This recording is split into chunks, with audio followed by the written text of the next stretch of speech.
سورت احقاف مکی صورت ہے، 35 آیات پر مشتمل ہے۔ قرآن کریم کی وہ 7 صورتیں جو حامیم سے شروع ہوتی ہیں ان میں سے یہ آخری صورت ہے۔ احقاف جمع ہے، اس کا واحد آتا ہے حقف یا حقف، اور حقف کہا جاتا ہے ریت کے ٹیلے کو۔ قوم عاد جہاں رہا کرتی تھی اس جگہ کو احقاف کہا جاتا تھا، وہاں ریت کے ٹیلے بہت زیادہ تھے، تو اس سورہ مبارکہ میں ان کا ذکر ہے۔ اس اعتبار سے اس سورہ مبارکہ کا نام احقاف رکھا گیا ہے۔ اور یہ سورہ مبارکہ مکی دور کے آخری جو سال تھے، 10 کے بعد جو 11واں سال تھا یا 12واں سال تھا، اس سال میں نازل ہوئی۔ بسم اللہ الرحمن الرحیم، فرمایا حامیم اللہ اعلم بمرادہ، تنزیل الکتاب، یہ کتاب نازل کی گئی ہے، من اللہ، اللہ کی طرف سے، العزیز، جو سب پر غالب ہے، الحکیم، حکمتوں والا ہے۔ یعنی اس کتاب کا رائٹر کوئی دنیا میں موجود نہیں ہے کہ جس نے یہ کتاب لکھ دی ہو، تصنیف کر دی ہو، بلکہ اس کتاب کو لکھنے والے، اسے نازل کرنے والے وہ اللہ رب العزت ہیں۔ اور اللہ کون ہے؟ العزیز، جو سب پہ غالب ہے، اس کا آرڈر چلتا ہے، اور الحکیم، حکمتوں والا ہے، اس کے ہر کام کے اندر حکمت ہے، انسان کو سمجھ آئے یا نہ آئے، اس کے ہر فیصلے کے اندر حکمت ہے، انسان کو سمجھ آئے نہ آئے۔ اور فرمایا ما خلقنا السماوات والارض، ہم نے نہیں پیدا کیا آسمانوں کو اور زمین کو، وما بینہما، اور جو کچھ ان دونوں کے درمیان ہے، الا بالحق، مگر حق کے ساتھ، واجل مسمی، اور وقت مقرر تک، والذین کفروا، اور وہ لوگ جنہوں نے کفر کیا، عما انذروا معرضون، اس چیز سے منہ پھیر رہے ہیں جس سے انہیں نصیحت کی جا رہی ہے۔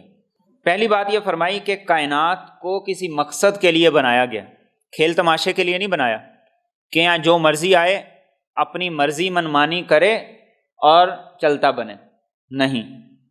اور فرمایا باجل مسمی، دنیا کا نظام کیا ہے؟ ایک کمپنی کوئی پروڈکٹ بناتی ہے تو اس کے ساتھ اس کی ایکسپائری بھی لکھ دیتی ہے۔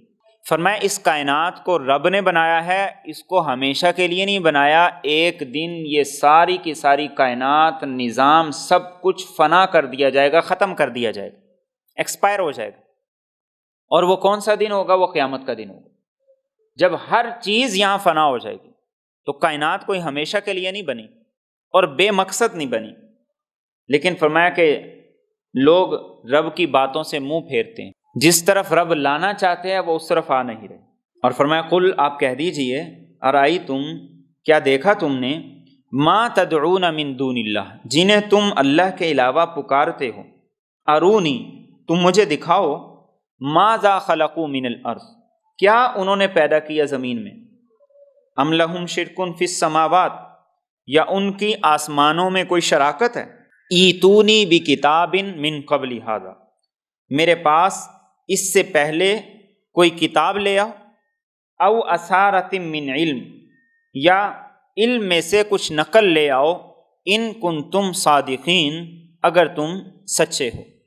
اللہ رب العزت کا دعویٰ اس قرآن میں یہ ہے کہ میرے علاوہ کائنات میں کرتا درتا، بنانے والا، نظام کو چلانے والا کوئی نہیں۔ اب یہاں پہ جو کہتے تھے کہ رب کے علاوہ اور بھی کوئی کچھ کرتا ہے، بت بنا کے رکھ لیے، مورتیاں بنا کے رکھ لی، اور ان کے بارے میں طرح طرح کے تصورات، عقائد گڑھ لیے، تو اللہ فرماتے ہیں پہلی بات یہ کہ زمین میں انہوں نے کوئی ایک چیز بھی بنائی ہو، دکھاؤ مجھے، کوئی ایک چیز جو انہوں نے پیدا کی ہو وہ بتاؤ۔ آج تک دنیا خاموش ہے، کوئی ہو تو کوئی دکھائے۔ یا فرمایا ام لہم شرک فی السماوات، ان کی کوئی آسمان میں شراکت ہو، یہ اللہ کے پارٹنر ہوں، اس کو بنانے میں، اس کو چلانے میں، اس کو قائم رکھنے میں، کوئی اس کا ثبوت دے دو، کوئی بھی نہیں۔ فرمایا یا کوئی ایسی آسمانی کتاب کسی نبی پر رب نے نازل کی ہو اور اس میں اس نے کہا ہو کہ یہ وہ لوگ ہیں جن کو میں نے اختیارات دے دیے ہیں، وہ کوئی لے آؤ، کوئی بھی نہیں۔ او اثارۃ من علم، یا کسی نبی کے علم کی کچھ باقیات ہوں جس سے یہ پتہ چلتا ہو کہ رب کے علاوہ بھی کوئی ایسا ہے جس کی بات من و ان مان لی جائے، بغیر چون چرا کے مان لی جائے، اور جس کو مالک مختار نفع نقصان کا دینے والا مان لیا جائے، کوئی ایسی بات ہی لے ہو؟ ان چاروں باتوں کا کوئی بھی جواب نہیں۔ اور آگے فرمایا وَمَنْ أَضَلُّ مِمَّنْ يَدْعُو مِن دُونِ اللَّهِ، اور اس سے بڑا گمراہ کون ہے جو اللہ کے علاوہ کو پکارے، مَن لَا يَسْتَجِيبُ لَهُ إِلَى يَوْمِ الْقِيَامَةِ، اس کو جو اسے قیامت تک جواب نہیں دے سکتے، وَهُمْ عَنْ دُعَائِهِمْ غَافِلُونَ، اور وہ ان کی پکار سے بالکل بے خبر۔ جو سننے والا ہے، جو کہتا ہے کہ مانگو میں دوں، سوال کرو میں عطا کروں، توبہ کرو میں قبول کروں، استغفار کرو میں بخش دوں، اس کی طرف تو آتے نہیں۔ اور فرمایا اس کے علاوہ جن کے سامنے تم بیٹھے رہتے ہو، وہ قیامت تک تمہاری پکار پر کوئی حکم نہیں دے سکتے، وہ قیامت تک تمہارے کسی کام نہیں آ سکتے، اور بلکہ انہیں تو پتہ ہی نہیں تم ان کے سامنے بیٹھ کے کر کیا رہے ہو، ان سے سوال کیا کر رہے ہو۔ وہ کوئی حکم آرڈر نہیں جاری کر سکتے، وہ تو خود بے جان ہیں، ان کے اندر تو خود روح نہیں ہے۔ اور جو انبیاء تھے جن کو لوگوں نے معبود بنا لیا، وہ بھی کل قیامت کے دن کہیں گے کہ ہم نے انہیں نہیں کہا تھا کہ ہماری عبادت کرو۔ کبھی کسی نبی نے نہیں کہا اپنی قوم سے کہ ہماری عبادت کرو، اور اگر کوئی کسی نبی کی عبادت کرتی ہے قوم، تو نبی کا اس میں کوئی تصور نہیں ہے، اور ایسی باتیں وہ نبی کو بتائی بھی نہیں جاتی۔ اور اگلی بات فرمائی وَإِذَا حُشِرَ النَّاسُ، اور جب لوگوں کو اکٹھا کیا جائے گا، كَانُوا لَهُمْ أَعْدَاءَ، تو یہ ان کے دشمن ہوں گے، وَكَانُوا بِعِبَادَتِهِمْ كَافِرِينَ، اور یہ ان کی پرستش کا انکار کر دیں گے۔ کل قیامت کا دن جب ہوگا تو قرآن کریم میں مختلف جگہوں پر، سورۃ فرقان میں، سورۃ سبا میں یہ گزر چکا کہ اللہ رب العزت پوچھیں گے کہ بتاؤ تم نے کہا تھا انہیں ہماری عبادت کرو، ہماری پرستش کرو؟ تو وہ کہیں گے کہ نہیں، سبحانک ما کان ینبغی لنا ان نتخذ من دونک من اولیاء، ہم تو خود تجھے رب مانتے ہیں، تو ہم کیسے کہہ دیں کہ ہماری عبادت کرو؟ سب کے سب انکار کر دیں گے، ہاتھ کھڑا کر دیں گے، سب کے سب انکار کر دیں گے۔ وہ کہیں گے ہم نے کبھی نہیں تمہیں کہا کہ ان کی عبادت کرو، ہم نے کبھی نہیں تمہیں کہا کہ ہماری عبادت کرو۔ تو وہ سب انکار کر دیں گے، تو اس وقت انسان سر پکڑ کے بیٹھ جائے گا کہ یہ کیا ہو گیا، ہم نے تو ساری زندگی انہی کے سامنے جھکے ہیں، ان کے نذرانے دیے ہیں، ان کی عبادتیں کی ہیں، آج یہی ہمارے دشمن بن گئے۔ اور فرمایا وَإِذَا تُتْلَىٰ عَلَيْهِمْ آيَاتُنَا بَيِّنَاتٍ، اور جب ان کے سامنے ہماری کھلی کھلی آیتیں پڑھی جاتی ہیں، قَالَ الَّذِينَ كَفَرُوا لِلْحَقِّ، تو کہتے ہیں وہ لوگ جنہوں نے کفر کیا حق کو، لَمَّا جَاءَهُمْ، جب وہ ان کے پاس آیا، هَذَا سِحْرٌ مُبِينٌ، یہ تو کھلم کھلا جادو۔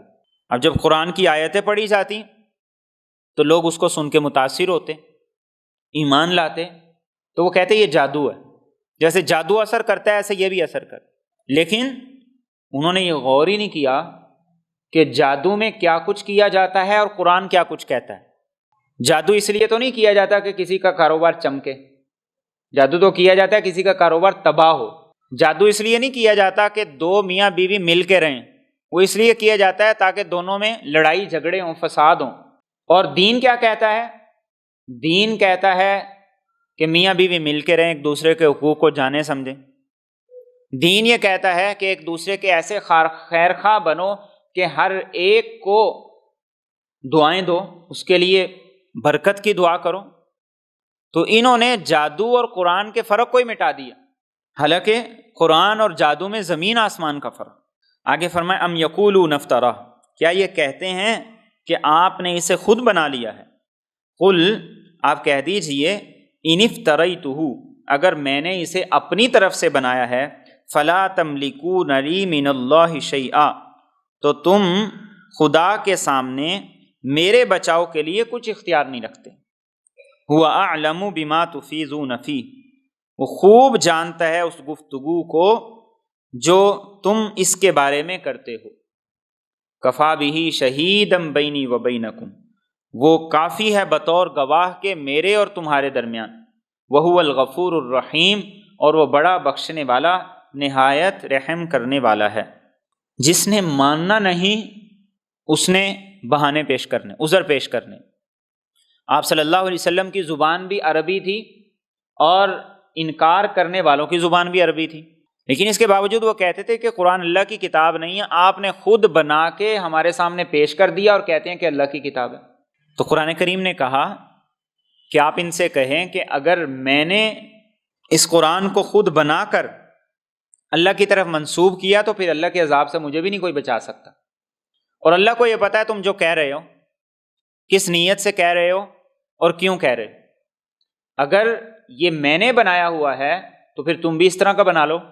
تمہارے پاس بڑے بڑے شعراء موجود ہیں، بڑے بڑے فصیح اور بلیغ نثر لکھنے والے موجود ہیں، بڑے بڑے خطیب موجود ہیں جو عربی میں بڑی مہارت رکھتے ہیں، تو تم بھی اس جیسی کتاب بنا لو۔ قرآن کریم نے کہا اور کتاب نہیں بنا سکتے تو 10 صورتیں ہی بنا دو، 10 صورتیں نہیں بنا سکتے ایک صورت ہی بنا دو، ایک نہیں بنا سکتے ایک آیت ہی بنا دو، ایک آیت اس قرآن جیسی بناؤ۔ آج تک کوئی اس قرآن جیسی ایک آیت نہیں لا سکا۔ صرف اسلام کی دشمنی میں کبھی رسول اکرم صلی اللہ علیہ وسلم کے نعوذ باللہ خاکے بنا دیتے ہیں، کبھی مسلمانوں کو دہشت گرد قرار دیتے ہیں، کبھی اسلام کو دہشت گرد قرار دیتے ہیں، کبھی کچھ اور کرتے ہیں، لیکن جو بات ہے اس کی طرف نہیں آتے کہ اگر یہ اللہ کی کتاب نہیں ہے تو پھر تم اس جیسی کتاب، کوئی ایک مضمون، کوئی ایک جملہ، کوئی ایک تعبیر، کوئی بھی اس کے برابر نہیں، اور نہ کوئی آج تک یہ کہہ سکا ہے کہ یہ اس طرح کی ہے، کوئی نہیں آج تک لا سکا۔ اور آخر میں فرمایا وَهُوَ الْغَفُورُ الرَّحِيمُ، رب اب بھی کہتا ہے معافی مانگ لو وہ معاف کر دے گا، وہ اب بھی کہتا ہے رحمت مانگ لو رحمت کر دوں گا۔ یہ قرآن کریم کا انداز ہے کہ اللہ رب العزت جگہ جگہ پہ بندے کو کہتے ہیں کہ یہ نہیں ہے کہ اب موقع میں ختم ہو گیا، اب چانس نہیں ہے، اب بھی موقع ہے، اب بھی توبہ کر۔ اور فرمایا قُلْ مَا كُنْتُ بِدْعًا مِّنَ الرُّسُلِ، آپ کہہ دیجئے میں کوئی رسولوں میں سے کوئی نیا پیغمبر نہیں ہوں، وَمَا أَدْرِي مَا يُفْعَلُ بِي وَلَا بِكُمْ، اور میں نہیں جانتا کہ میرے ساتھ کیا کیا جائے گا اور تمہارے ساتھ کیا کیا جائے گا۔ إِنْ أَتَّبِعُ إِلَّا مَا يُوحَىٰ إِلَيَّ، میں تو صرف اور صرف پیروی کرتا ہوں اس کی جو میری طرف وحی کی جا رہی۔ وَمَا أَنَا إِلَّا نَذِيرٌ مُّبِينٌ، اور میں صرف اور صرف کھلم کھلا خبردار کرنے والا ہوں۔ وہ کہتے تھے کہ آپ اگر رسول ہیں تو آپ کے پاس بڑی جائیداد ہونی چاہیے، بڑے بڑے باغات ہونے چاہیے، آپ رسول ہیں تو آپ کے ساتھ کوئی فرشتہ ہونا چاہیے، آپ رسول ہیں تو آپ ہمارا مطالبہ ہے یہ پورا کریں کہ مکہ کے اندر نہریں بہا دیں، یہاں کی زمین کے اندر فصلیں اگنا شروع ہو جائیں۔ آپ اگر رسول ہیں تو بتائیں کہ ہماری فلاں چوری ہوئی ہے وہ کس نے کی ہے، آپ بتائیں کہ یہ لڑکا ہوگا یا لڑکی ہوگی۔ اس طرح کے سوالات وہ رسول اکرم صلی اللہ علیہ وسلم سے کیا کرتے تھے۔ تو قرآن کریم نے یہاں پر یہ کہا کہ میں کوئی پہلا نبی رسول نہیں ہوں، میرے سے پہلے بھی نبی رسول آئے ہیں، وہ بھی بازاروں میں جاتے تھے، میں بھی بازاروں میں جاتا ہوں، وہ بھی خرید و فروخت کرتے تھے، میں بھی خرید و فروخت کرتا ہوں۔ اور وما ادری ما یفعل بی ولا بکم، وہ کہتے تھے کہ آپ صلی اللہ علیہ وسلم جب دنیا سے چلے جائیں گے، پردہ فرما جائیں گے، تو اس کے بعد بس آپ کا مشن ختم ہو جائے گا۔ فرمایا مجھے اس بات کی کوئی پرواہ ہی نہیں کہ مستقبل میں کیا ہوگا، میرا کام کیا ہے، ان اتبع الا ما یوحى الی، محنت کروں رب کے بتائے ہوئے طریقے سے، اس کی پیروی کروں، اس کے مطابق میں محنت کوشش کر جاؤں، رزلٹ رب کے ذمہ، میں رزلٹ کا مکلف نہیں ہوں کہ دنیا میں آگے کیا ہوگا۔ آخرت تو نبی اور نبی کے ماننے والوں کے لیے، اس میں نبی کے منکر کا کوئی حصہ نہیں، لیکن دنیا میں آگے کیا ہوگا، فرمایا میرا کام ہے رب کی اتباع کرنا، اس کی پیروی کرنا، آگے کیا ہوگا یہ رب جانتا ہے، میرا کام ہے محنت کر دیں۔ اور انسان جب اس چیز کو سمجھ جائے تو پھر اس کے لیے محنت کرنا آسان ہو جاتا۔ کتنے انبیاء کرام رسول اکرم صلی اللہ علیہ وسلم نے ارشاد فرمایا قیامت کے دن آئیں گے اور ان کے ساتھ ایک بھی امتی نہیں ہوگا، لیکن انہوں نے محنت نہیں چھوڑی، مشن نہیں چھوڑا کہ کوئی مان نہیں رہا لہذا مشن چھوڑ دے، نہیں، وہ لگے رہے، محنت کرتے رہے۔ آج ہم 2 مرتبہ کسی کو کہہ کے کہتے ہیں کہ بس اس نے نہیں ماننا، اور تو اور ہم اپنی اولاد کے معاملے میں بڑی جلدی مایوس ہو جاتے ہیں۔ نوح علیہ الصلوۃ والسلام اپنے آخری وقت تک بیٹے کو سمجھاتے رہے کہ ارکب معنا ولا تکن مع الکافرین، ابھی بھی وقت ہے، ہمارے ساتھ آ جاؤ کافروں کے ساتھ نہ جاؤ۔ آخر وقت تک بطور ماں باپ کے ہماری یہ ذمہ داری ہے کہ اپنی اولاد کے معاملے میں بھی اور عام معاشرے کے معاملے میں بھی کبھی مایوسی کا اظہار نہ کریں۔ ہدایت دینا رب کا کام ہے، ہمیں اس سے غرض ہی نہیں ہونی چاہیے۔ ہمیں تو غرض ہونی چاہیے اپنی محنت سے کہ ہم محنت صحیح کر رہے ہیں یا نہیں کر رہے۔ ایک کسان وہ وقت پہ پانی نہ دے، وہ وقت پہ سپرے نہ کرے، وہ وقت پہ بیج نہ ڈالے، اور پھر وہ یہ توقع کرے کہ فصل بڑی اچھی ہو جائے گی، تو یہ ممکن ہے؟ ممکن ہی نہیں۔ آج مسلمانوں کے اندر جو زوال آیا اس کی وجہ ہی یہ ہے، ہم نے نہ بر وقت اولاد کی تربیت کی، نہ بر وقت معاشرے کی خرابیوں پر ہم نے تنقید کی ہے، اور نہ ہی بر وقت ہم نے برے کو برا کرنے سے روکا۔ تو نتیجہ کیا ہوا؟ نتیجہ زوال کی صورت کے اندر میں آیا۔ اور فرمایا وَمَا أَنَا إِلَّا نَذِيرٌ مُّبِينٌ، میں نے کب کہا کہ میں بڑے بڑے دعوے کر دوں، بڑے بڑے کام کر دوں گا؟ میرا کام ہے صرف اور صرف خبردار کرنا۔ میرا کام یہ نہیں ہے کہ دنیا کی پیشین گوئیاں جو تم مجھ سے پوچھ رہے ہو ان کے بارے میں تمہیں بتاؤں۔ نبی کا کام ہوتا ہے اللہ کا پیغام لوگوں تک پہنچا دینا، یہ نبی کی ذمہ داری ہوتی ہے، یہ نبی کے منصب کا تقاضا ہوتا ہے، اور وہ ہر نبی نے پورا کیا، رسول اکرم صلی اللہ علیہ وسلم نے اس کا حق ادا کر دی۔ باقی جو تم کہتے ہو کہ یہاں باغ اگ جائیں، بڑے بڑے کھیت ہوں، نہریں ہوں، اور اونٹ کس نے چوری کر لیا، اور فلاں کا باپ کون ہے، تو فرمایا کہ یہ میری ذمہ داری اور میرے منصب اور میرے عہدے میں شامل نہیں ہے، اور نہ ہی میں نے اس چیز کا کبھی دعویٰ کیا۔ وَمَا أَنَا إِلَّا نَذِيرٌ مُّبِينٌ، میرا کام ہے کہ اللہ کا پیغام پہنچے۔ اور آگے فرمایا قُلْ، آپ کہہ دیجئے، أَرَأَيْتُمْ، کہ بھلا دیکھو تو، إِن كَانَ مِنْ عِنْدِ اللَّهِ، اگر قرآن اللہ کے طرف سے ہے، وَكَفَرْتُمْ بِهِ، اور تم نے اس کا انکار کر دیا، وَشَهِدَ شَاهِدٌ مِّن بَنِي إِسْرَائِيلَ عَلَىٰ مِثْلِهِ، اور بنی اسرائیل میں سے ایک گواہ نے گواہی دی اس جیسی کتاب پر، فآمن، پس وہ ایمان لے آیا، واستکبرتم، اور تم نے تکبر کیا، ان اللہ لا یہدی القوم الظالمین، اللہ یقیناً ظالموں کو ہدایت نہیں دیتا۔ اس آیت کریمہ کا بہترین مصداق ہیں ایک یہودی عالم جو مسلمان ہو گئے، عبداللہ بن سلام رضی اللہ تعالیٰ عنہ۔ آپ صلی اللہ علیہ وسلم جب ہجرت کر کے مدینہ طیبہ پہنچے، انہوں نے آپ کی بات سنی تو ان کے دل میں اتری۔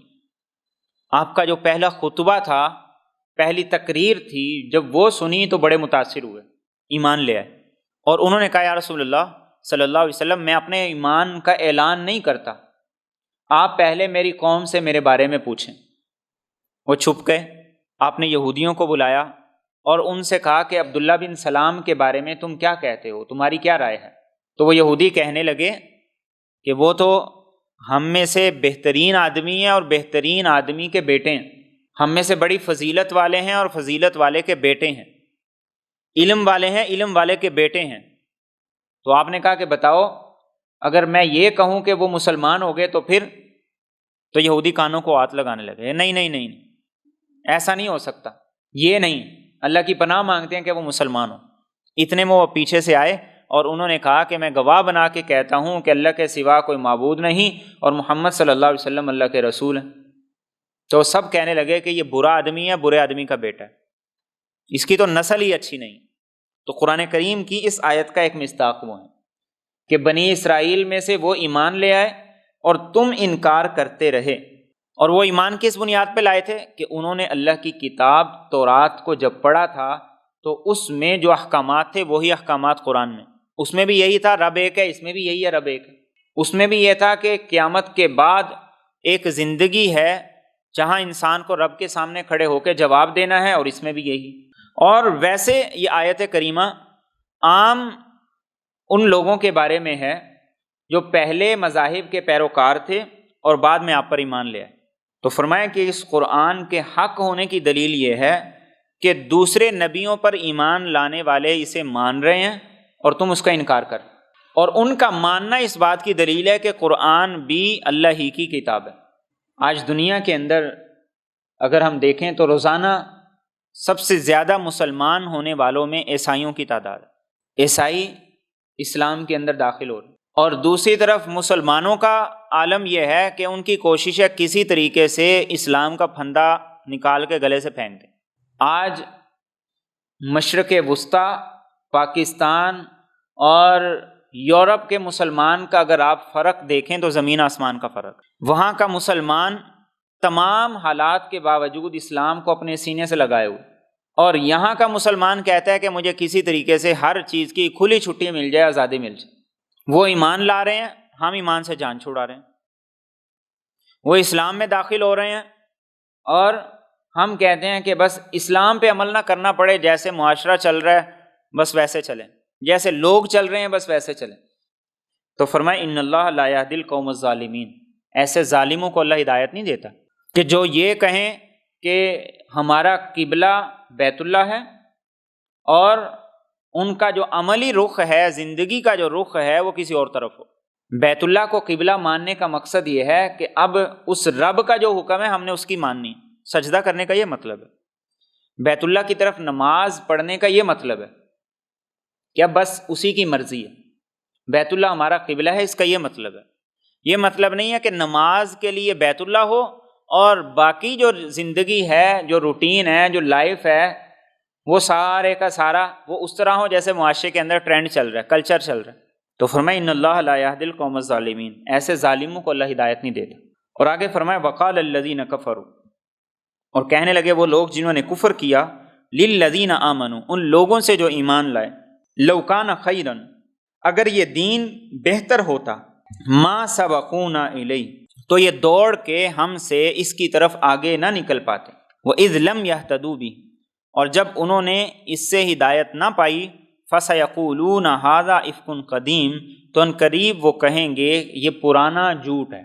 یہ مکہ کے مشرکین کہا کرتے تھے، وہ کہتے تھے کہ ڈیرے ہمارے آباد ہیں، کاروبار ہمارے چلتے ہیں، نعرے لوگ ہمارے لگاتے ہیں، اور اسلام قبول کرنے والوں میں پیش وہ غلام ہیں، کنیزیں ہیں، چھوٹی ذاتوں کے لوگ ہیں۔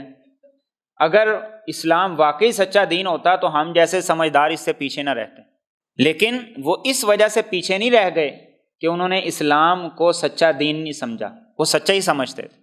اللہ کے رسول صلی اللہ علیہ وسلم رات کو جب تہجد میں قرآن کریم کی تلاوت کرتے تو مشرکین کے سردار چھپ چھپ کے سنا کرتے تھے، اور ابو جہل نے تو اعتراف بھی کیا، اس نے کہا کہ یہ نبی واقعی سچے نبی ہیں، لیکن ہم ان کو اس لیے نہیں مانیں گے کہ یہ نبوت کا منصب ان کے خاندان میں چلا گیا، اس لیے ہم ان کو نہیں مانیں گے، جو ہو سکا ان کی مخالفت کے اندر کریں گے۔ تو وہ یہ کہتے تھے کہ اگر دین سچا دین ہوتا تو ہم اس کو مان لیتے، ہم نے نہیں مانا اس کا مطلب سچا نہیں۔ یہ تو گویا ایسا ہی ہے کہ جو نعمت کسی انسان کے پاس نہیں ہے وہ کہے چونکہ میرے پاس نہیں ہے اس لیے یہ چیز ہے ہی نہیں، یہ نعمت ہے ہی نہیں۔ تو فرمایا انہیں ہدایت نہیں ملی تو یہ کہتے ہیں کہ یہ جھوٹ ہے، اس کے اندر کوئی حقیقت نہیں۔ ہدایت کا تعلق ہے انسان کی تڑپ پر، چاہت پر۔ ہدایت ایسی چیز نہیں ہے کہ اللہ رب العزت ایک ہی دن میں راتوں رات انسان کو ہدایت دے دے اور صبح وہ اٹھے اور اس کا دل بدلا ہوا۔ سلمان فارسی رضی اللہ تعالیٰ عنہ کہاں وہ ایران سے چلے، دھکے کھاتے کھاتے بکتے بکاتے آ کے مسلمان ہو گئے۔ بلال حبشی رضی اللہ تعالیٰ عنہ ایتھوپیا کے تھے، جو آج دنیا کے پسماندہ ترین ممالک میں سے، وہاں سے بکتے بکاتے اللہ کے رسول کے پاس پہنچے، اور ایک دن وہ بھی لوگوں نے دیکھا کہ فتح مکہ کے دن آپ نے کہا کہ بیت اللہ کے اوپر چڑھ کے اذان دو، تو یہاں کوئی ذات تو نہیں نہ دیکھی جاتی، حسب تو نہیں دیکھا جاتا، ابو لہب سے بڑا سید کون ہو سکتا ہے، ابو جہل سے بڑا سید کون ہو سکتا ہے، یہاں یہ بات ہی نہیں ہے۔ یہاں بلال حبشی کل قیامت کے دن اللہ کے رسول صلی اللہ علیہ وسلم جب جنت میں جائیں گے تو آپ کی سواری کی لگام ان کے ہاتھ میں ہوگی، ذات نہیں پوچھی جائے گی کہ ہاں جی لوہار ایک پاسے ہو جو، ترخان ایک پاسے ہو جو، سید ایک پاسے ہو جو، قریشی ایک پاسے ہو جو، نہیں، اللہ کے ہاں عمل دیکھا جائے گا، بتاؤ کیا لے کے آئے ہو۔ اور وہ عمل وہ افریقہ کے جنگلوں میں رہنے والا کرے تو کامیاب ہے، اور وہ یورپ میں رہنے والا کرے تو کامیاب ہے، پاکستان میں رہنے والا کرے تو کامیاب ہے، اور بیت اللہ کے اندر پلنے بڑھنے والا، وہاں پرورش پانے والا، اس کے نظام کو سنبھالنے والا، یہ جتنے مشرکین کے بڑے بڑے سردار تھے یا خانہ کعبہ کے متولی تھے، یا وہاں کے اخراجات اٹھایا کرتے تھے، وہاں لوگوں کو کھانے کھلایا کرتے تھے، غلاف کعبہ یہ چڑھایا کرتے تھے، تو اللہ کے ہاں یہ کوئی بات نہیں، یہ سارے کے سارے مردود ہو گئے۔ یہاں بات یہ نہیں ہے کہ کون وہاں رہتا ہے اور کون کہاں رہتا ہے، بات یہ کہ کون کیسے رہتا ہے، کون کیسے رہتا ہے، دین یہ دیکھتا ہے، دین کا تقاضا یہ ہے۔ صحابہ کرام 1.25 لاکھ تھے، اب 1.25 لاکھ میں سے 35,000 صحابہ، ان کا حجاز کے اندر جنت البقیع میں اور ان قبرستانوں کے اندر ذکر ملتا ہے، باقی تقریباً 85,000 صحابہ وہ پوری دنیا کے اندر پھیل گئے۔ کیا ان کے سامنے نہیں تھا کہ بیت اللہ کے اندر مرنا اور مدینہ منورہ کے اندر مرنا کتنی سعادت کی بات ہے؟ ان کے سامنے بھی تھا، لیکن وہ یہ سمجھتے تھے کہ اس سے بڑا کام یہ ہے کہ چائنا میں جا کے مر جاؤ، لیکن اس مشن کو چائنا تک لے جاؤ۔ سعد بن ابی وقاص رضی اللہ تعالیٰ عنہ وہاں سے چلے، چائنا تک پہنچے اور مشن کو وہاں جا کے پہنچایا، وہاں تک پہنچایا، اور وہیں پر اللہ کو پیارے ہو گئے۔ عقبہ بن نافع رضی اللہ تعالیٰ عنہ وہ مشن کو لے کر چلے اور آگے سمندر آ گیا، تو اپنے گھوڑے کے پاؤں پانی میں ڈالے اور اللہ کو مخاطب کرتے ہوئے کہا کہ پتہ ہوتا نا کہ اس پانی کے اس پار دنیا رہتی ہے تو میں وہاں بھی جاتا۔ یہ ہے مشن میرے اور آپ کے نبی کا، جس کو ہم نے لے کے چلنا ہے اور جس کے ساتھ کامیابی کو اللہ نے جوڑا ہے۔ اور اللہ کے رسول صلی اللہ علیہ وسلم نے ایک بڑی خوبصورت بات ارشاد فرمائی، آپ نے فرمایا ان اول الناس بی المتقون من کانوا حیث کانوا، قیامت کے دن میرے قریب، میرے ساتھ، میرے قریب ان لوگوں کو سیٹ ملے گی، ان کو نشست ملے گی جو پرہیزگار ہوں گے، تقوی والے ہوں گے، یہ کل قیامت کے دن میرے قریب ہوں گے، جو بھی ہوں جہاں بھی ہوں، جو بھی ہوں جہاں بھی ہوں۔ آپ پاکستان میں رہ کے اللہ کے رسول صلی اللہ علیہ وسلم کے مشن کے مطابق زندگی گزارتے ہیں تو آپ اپنے نبی کی آنکھوں کی ٹھنڈک ہیں، اور آپ بیت اللہ میں رہ کے اور مدینہ منورہ میں رہ کے اگر اللہ کے رسول صلی اللہ علیہ وسلم کی سیرت اور آپ کی سنت کے خلاف زندگی گزارتے ہیں تو آپ باعث اذیت ہیں۔ معاملہ اصل یہ ہے، اور یہی اللہ کے ہاں مطلوب ہے کہ ایک مسلمان وہ اپنے نبی کے مشن کو لے کے آگے بڑھے۔ آج مسلمانوں نے نبی کا مشن چھوڑ دیا۔ عیسائی کتنی محنت کر رہے ہیں مسلمانوں کو عیسائی بنانے کے لیے، پیسے کا لالچ علیحدہ، ویزوں کا لالچ علیحدہ۔ قادیانی کتنی محنت کر رہے ہیں، یورپ کے ویزوں کا لالچ علیحدہ، پیسوں کا لالچ علیحدہ، کفالت علیحدہ، سب کچھ علیحدہ۔ مسلمان کہتا ہے بس میری پوری پڑ جائے، باقی سب کچھ جائے باڑ میں۔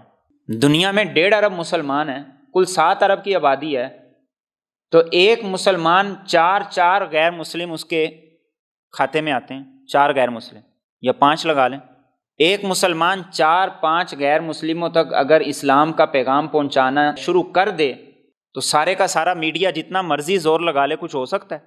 اور انہوں نے کچھ غلط نہیں کیا، ان کے پاس جو چیز بنی انہوں نے ہمیں دی۔ آج یورپ کا کپڑا بھی پہنتے ہیں، یورپ کا مٹیریل بھی استعمال کرتے ہیں، یورپ کی چیزیں بھی لیتے ہیں، ہر چیز لیتے ہیں۔ ہمارے پاس تو دین تھا، ہماری یہ پروڈکٹ تھی جو ہم ان کو دے سکتے تھے، ہم نے نہیں دی۔ کتنے ایسے واقعات ہیں کہ مسلمان ہونے والوں نے مسلمانوں کے گریبان پکڑے، انہوں نے کہا کہ آج سے تم مہینہ پہلے آتے تو میرا باپ کفر پہ مرا ہے، وہ کفر پہ نہ مرتا، میری ماں کا کسی نے جنازہ نہیں پڑھایا، آج سے مہینہ پہلے تم آ جاتے۔ تو ہمارا کام ہے اللہ کے رسول صلی اللہ علیہ وسلم کے مشن کو لے کے زندگی گزارنا اور اس کو آگے بڑھانا، پھیلانا۔ یہ درد میرے اور آپ کے اندر جس دن پیدا ہو جائے گا مسلمان عزت پا جائیں گے۔ تو انہوں نے یہی کہا کہ ہمیں نہیں ملی ہدایت تو اس کا مطلب ہے کوئی کچھ نہیں۔ تو قرآن کریم نے کہا کہ نہیں، اصل ہدایت وہ رب کی طرف سے ہے، اور رب اس ہدایت کا فیصلہ کرتا ہے، اور وہ ہدایت کا فیصلہ کرتا ہے انسان کی تڑپ پر، طلب پر، کہ انسان کہے کہ اللہ مجھے ہدایت دے دے، مجھے جوڑ لے، مجھے اپنے قریب کر لے، تو رب قریب کر لے۔ اور بندے کے اندر ہو ہی نہ، اندر حرارت ہی نہ ہو، تڑپ ہی نہ ہو، طلب ہی نہ ہو، لالچ ہی نہ ہو، تو رب پھر زبردستی اس پہ مسلط نہیں کرتا۔ اور فرمایا وَمِن قَبْلِهِ، اور اس سے پہلے کتاب موسیٰ، موسیٰ کی کتاب تھی، اماماً و رحمہ، پیشوا اور سراپا رحمت، وہذا کتاب، اور یہ ایک کتاب ہے، مصدقن، تصدیق کرنے والی، لساناً عربیاً عربی زبان میں، لینذر الذین ظلموا تاکہ یہ خبردار کرے ان لوگوں کو جنہوں نے ظلم کیا، وبشریٰ للمحسنین اور خوشخبری سنائے نیکوکاروں کو۔ یعنی اس قرآن کریم سے پہلے موسیٰ علیہ السلام کی کتاب تورات تھی، جو ایمان بھی تھی اور رحمت بھی تھی۔ یعنی وہ کتاب تھی کہ جس سے لوگ رہنمائی لے رہے تھے، وہ کتاب ان لوگوں کے لیے مقتدا اور پیشوا تھی، لوگ اس کی رہنمائی میں زندگی بسر کرتے تھے، اور وہ رحمت بھی تھی۔ قرآن کریم کو بھی کئی جگہ پر رحمت للمومنین کہا گیا کہ یہ ایمان والوں کے لیے رحمت ہے، اور یہ خصوصی رحمت ہے، یہ عمومی رحمت نہیں ہے، جس کو اللہ رب العزت نے قرآن کریم کی دولت عطا کی، اور پھر اس کے بعد وہ کسی اور نعمت کو، دنیا کی کسی اور چیز کو بڑا سمجھتا ہے، اہمیت دیتا ہے، تو رسول اکرم صلی اللہ علیہ وسلم کے فرمان کے مطابق گویا کہ اس نے اس نعمت کی ناقدری کی۔ قرآن سے بڑی کوئی نعمت نہیں، سب سے بڑی نعمت ہے، اور اسی کو اللہ رب العزت بار بار اپنی رحمت سے تعبیر کرتے ہیں، اور فرمایا کہ یہ تمہیں پھر کتاب دی، مصدق، یہ کتاب پہلی کتابوں کی تصدیق کرتی ہے۔ کتاب بتاتی ہے، قرآن بتاتا ہے کہ موسیٰ علیہ السلام کے پاس تورات آئی تھی، عیسیٰ علیہ السلام کے پاس انجیل آئی تھی، داؤد علیہ السلام کے پاس زبور آئی تھی، ابراہیم علیہ السلام کے پاس صحیفے آئے تھے، یہ قرآن ان کی تصدیق کرتا۔ لساناً عربیہ، عربی زبان میں ہے، یہ عربی زبان کی فضیلت بھی ہے، اور یہ بھی بتایا جا رہا ہے کہ عربی زبان کو سیکھو، اس کو اہمیت دو۔ اللہ کے رسول صلی اللہ علیہ وسلم کی زبان بھی عربی تھی، جب ہمارے نبی کی زبان بھی عربی تھی تو اس نسبت سے بھی ہمیں اس زبان سے پیار ہونا چاہیے، اس سے محبت ہونی چاہیے، اس کو سیکھنا چاہیے، اور جنت کے اندر بھی جا کے جو زبان بولی جائے گی وہ عربی ہوگی، اور قرآن کی زبان عربی بنا کر اللہ رب العزت نے گویا کہ اس زبان کو زندہ رہنے کے لیے ایک موقع میسر کر دی۔ پہلی جتنی کتابیں تھیں ان کی جو زبانیں تھیں وہ دنیا سے ختم ہو گئی، لیکن آج عربی زبان کے بولنے والے کئی ممالک ہیں، اس لیے عربی زبان آج بھی زندہ ہے۔ اور قرآن کس لیے آیا؟ دو باتیں بتائیں، ایک یہ کہ ظالموں کو خبردار کرے، ان کو تنبیہ کرے کہ وہ اپنے ظلم سے باز آئیں، وہ ظلم چاہے رب کے معاملے میں ہو کفر شرک کی صورت میں، اور چاہے بندوں کے معاملے میں ہو ان کی حق تلفی کی صورت میں، اور جو نیکوکار ہیں ان کو قرآن خوشخبری سنائے کہ تم صحیح راستے پہ چل رہے ہو، ان کی قرآن حوصلہ افزائی کرے، ان کو قرآن تھپکی دے، اس کی آیات ان کے حوصلے کو بڑھائیں اور ان کی ہمت کو بڑھائیں۔ اور یہ کب ہوگا؟ جب انسان قرآن سے اپنا رشتہ جوڑے گا، قرآن کو پڑھے سمجھے گا، پھر اسے اس کتاب کے ذریعے سے رہنمائی ملے گی، اور یہ کتاب اس کی دل کی تسلی کا سامان ہوگی۔ اور محسنین کون ہیں، نیکوکار کون ہیں؟ قرآن کریم نے آگے اس کی مثال ذکر کی، فرمایا ان الذین قالوا ربنا اللہ، بلا شبہ وہ لوگ جنہوں نے کہا ہمارا رب اللہ ہے، ثم استقاموا، پھر وہ ڈٹ گئے، فلا خوف علیہم ولا هم یحزنون، تو نہ انہیں کچھ خوف ہوگا نہ وہ غمگین ہوں گے۔ اولئک اصحاب الجنہ، یہ لوگ جنت میں رہیں گے، خالدین فیہا، ہمیشہ ہمیشہ اس میں رہیں گے، جزاء بما کانوا یعملون، یہ بدلہ ہے اس کا جو وہ عمل کیا کرتے تھے۔ نیک آدمی کون ہے؟ قرآن کریم نے اس کی یہاں پر ایک صفت اور خوبی بیان کی کہ نیک انسان وہ ہے جو اللہ کو اپنا رب مانے، اور اس کے بعد پھر اس کے مطابق اپنے عمل کو ڈال لے، عمل کرنے کے دوران اسے جیسے بھی حالات کا سامنا کرنا پڑے وہ ان حالات کا سامنا کرے، پھر وہ دائیں بائیں نہ ہو، پھر وہ عمل میں سستی نہ دکھائے۔ ایک صحابی نے اللہ کے رسول صلی اللہ علیہ وسلم سے عرض کی تھی کہ مجھے مختصر اور جامع نصیحت کیجیے، تو آپ صلی اللہ علیہ وسلم نے فرمایا قل ربی اللہ ثم استقم، یہ کہو کہ میرا رب اللہ ہے، پھر اس پہ ڈٹ جاؤ۔ کائنات کا رب اللہ ہے، یہ مشرکین بھی مانتے تھے، یہ مسلمان بھی مانتے، لیکن استقامت کیا ہے؟ انسان کا عملی رویہ یہ بتائے کہ واقعی اس کا رب اللہ ہے۔ انسان کا عملی رویہ یہ بتائے کہ وہ رب کے علاوہ کسی کو بڑا نہیں سمجھتا، کسی کو قابل تعظیم نہیں سمجھتا، اور اس جیسا مقام کسی اور کا نہیں سمجھتا ہے۔ اور جب انسان دین کی راہ پر چلتا ہے تو پھر حالات بھی آتے ہیں، مشکلات بھی ہیں، پریشانیاں بھی ہیں، لوگوں کے رویوں کا سامنا بھی کرنا پڑتا ہے، لوگ باتیں بھی کرتے ہیں۔ ان سارے حالات کے اندر انسان کو کیا کرنا ہے؟ استقامت اختیار کرنا، ڈٹے رہنا ہے، ثابت قدم رہنا ہے۔ تو فرمایا ایسے لوگوں پر نہ دنیا کی کسی چیز کا خوف ہوگا اور نہ ہی ان کو آگے کسی چیز کی پریشانی ہوگی۔ قرآن کریم نے جہاں پر اولیاء اللہ کا ذکر کیا ہے وہاں پر بیائی ہی یہی الفاظ ہیں، الا ان اولیاء اللہ لا خوف علیہم ولا هم یحزنون، کہ اولیاء وہ ہیں کہ ان پر نہ کوئی خوف ہوگا نہ وہ غمگین ہوں گے۔ اور پھر آگے قرآن کریم نے بتا دیا اولیاء کی صفات کیا ہیں، الذین آمنوا وکانوا یتقون، ایمان لے آئے اور اس کے بعد انہوں نے تقوی کے ساتھ، پرہیزگاری کے ساتھ اللہ کی نافرمانی سے بچتے ہوئے اپنی زندگی گزاری، تو ان کو کوئی خوف نہیں ہوگا، کوئی غم نہیں ہوگا، اور ایسے لوگ جنت میں جائیں گے۔ اور جنت میں کیوں جائیں گے؟ جزاء بما کانوا یعملون، انہوں نے محنت کی، انہوں نے اپنے جذبات کی قربانی دی، خواہشات کی قربانی دی، اپنی پسند ناپسند کو رب کے تابع کی۔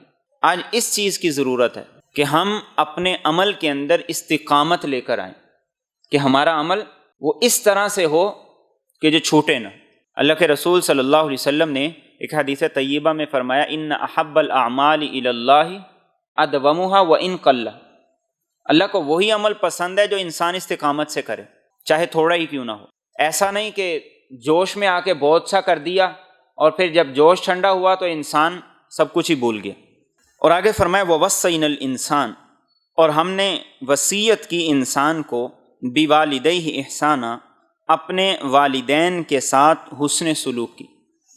حملتہ امہ کرہا، اس کی ماں نے اسے پیٹ میں رکھا تکلیف سے، ووضعتہ کرہا، اور اسے جنا تکلیف سے، وحملہ وفصالہ 30 شہرا، اور اس کا پیٹ میں رہنا اور دودھ چھوڑانا 30 مہینے کی مدت ہے۔ حتی اذا بلغ اشدہ، یہاں تک کہ جب وہ خوب جوان ہو گئے، وبلغ 40 سنہ، اور 40 سال کی عمر کو پہنچ گئی۔ قال، تو وہ کہتا ہے رب اوزعنی، اے میرے رب مجھے توفیق دے، ان اشکر نعمتک، کہ میں شکر ادا کروں تیری ان نعمتوں کا، التی انعمت علی، جو تو نے مجھ پر کی، وعلی والدی، اور میرے والدین پر کی، وان اعمل صالحا، اور یہ کہ میں نیک عمل کروں، ترضاہ، جو تجھے اچھے لگیں، وَأَصْلِحْ لِي فِي ذُرِّيَّتِي، اور میرے لیے میری اولاد میں اصلاح کر دے، انی تبت الیک، یقیناً میں نے تیری طرف رجوع کیا، وَإِنِّي مِنَ الْمُسْلِمِينَ، اور یقیناً میں فرما برداروں میں سے ہوں۔ وصیت ہماری زبان کے اندر بھی لفظ بولا جاتا ہے، وصیت کہا جاتا ہے انسان کے دنیا سے جانے سے پہلے وہ حتمی بات جس کو وہ اپنی زندگی کی سب سے اہم بات سمجھتا ہے، اور لکھ کے جاتا ہے یا کہہ کے جاتا ہے کہ میرے بعد اس پہ عمل کرنا۔ اور معاشرے میں بھی وصیت کو اہمیت دی جاتی ہے۔ رسول اکرم صلی اللہ علیہ وسلم نے وصیت کے بارے میں بڑی زیادہ تاکیدات کی ہیں کہ انسان صحیح وصیت کر کے جائے، غلط وصیت کر کے نہ جائے۔ تو اللہ رب العزت نے یہاں پر وہی لفظ استعمال کیا کہ انسان کو ہم نے اپنے والدین کے ساتھ حسن سلوک کی وصیت کی، یہ نہیں فرمایا مسلمان کو وصیت کی، فرما بردار کو وصیت کی۔ ہر انسان مسلمان ہے یا غیر مسلم ہے، فرما بردار ہے یا نافرمان ہے، اس کو اللہ کی وصیت کیا ہے؟ احسانہ، والدین کے ساتھ، ماں کے ساتھ بھی، باپ کے ساتھ بھی حسن سلوک کرے۔ اور اللہ کے رسول صلی اللہ علیہ وسلم نے جن گناہوں کا عذاب اور وبال دنیا میں آنے کے بارے میں بتایا ہے، ان میں سے ایک گناہ ماں باپ کی نافرمانی، کہ آخرت سے پہلے دنیا میں اس آدمی پہ اللہ اپنا عذاب بھیجتا ہے جو ماں باپ کی دل آزاری کرتا ہے اور ان کو پریشان کرتا ہے، اور آخرت سے پہلے دنیا میں اللہ کی طرف سے اسے انعام ملتا ہے جو ماں باپ کے ساتھ اچھا سلوک کرتا ہے، ان کے دل کو راضی کرتا ہے اور خوش کرتا ہے۔ ماں باپ دونوں کے ساتھ حسن سلوک کی تاکید، اور حسن سلوک کا جو درجہ ہے اس سے پہلے کا ایک درجہ ہے، وہ یہ ہے کہ ماں باپ کو کسی بھی طرح سے اذیت نہ دی جائے۔ اس کے لیے قرآن کریم نے کہا فَلَا تَقُل لَهُمَا اف۔ عربی زبان میں ماں باپ کو تکلیف دینے کے لیے جو ہلکے سے ہلکا ادنا ترین لفظ ہو سکتا تھا وہ یہ تھا اف، جسے ہماری زبان کے اندر اونھ کہہ دیا جاتا ہے۔ تو فرمایا کہ اتنی بات بھی ماں باپ کے سامنے نہیں کرنی، تکلیف بھی نہیں دینی اور ان کے ساتھ حسن سلوک بھی کرنا۔ اور حسن سلوک سے اگلا درجہ ہے ماں باپ پہ خرچ کرنا، ان کی اطاعت کرنا، ان کی فرما برداری کرنا، ان کی بات کو اہمیت دینا۔ اور پھر خاص طور پہ ماں کا ذکر کیا، اس لیے کہ ماں نے پہلے اسے ایک مدت تک اپنے پیٹ کے اندر اٹھائے رکھا، پھر اپنی جان کو خطرے میں ڈال کر اسے جنا، اور پھر اس کے بعد اسے اپنا دودھ پلایا۔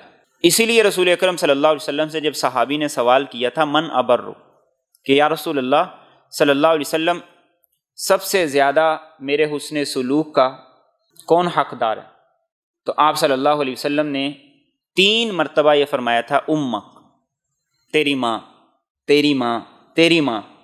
چوتھی مرتبہ پھر آپ نے باپ کا ذکر کیا، چوتھی مرتبہ آپ نے باپ کا ذکر کیا، اور وہ گویا کہ اسی آیت کی تفسیر ہے، تشریح ہے کہ ماں نے 3 گنا زیادہ مشقت اٹھائی ہے، پیٹ میں رکھنے کی بھی، جننے کی بھی، اور اس کے بعد اس کی پرورش کے دوران دودھ پلانے کی بھی۔ تو ماں کے حق کو رسول اکرم صلی اللہ علیہ وسلم نے 3 گنا زیادہ قرار دیا۔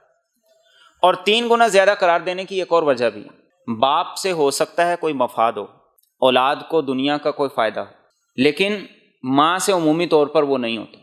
ماں باپ کی بنسبت کمزور ہوتی، اس لیے قرآن کریم نے بھی، رسول اکرم صلی اللہ علیہ وسلم نے بھی ماں کے حق کے بارے میں زیادہ تاکید کی۔ اور یہاں پر فرمایا کہ اس کا حمل اور اس کا دودھ چھڑانا، ان دونوں کی جو مدت ہے وہ کل 30 ماہ ہے۔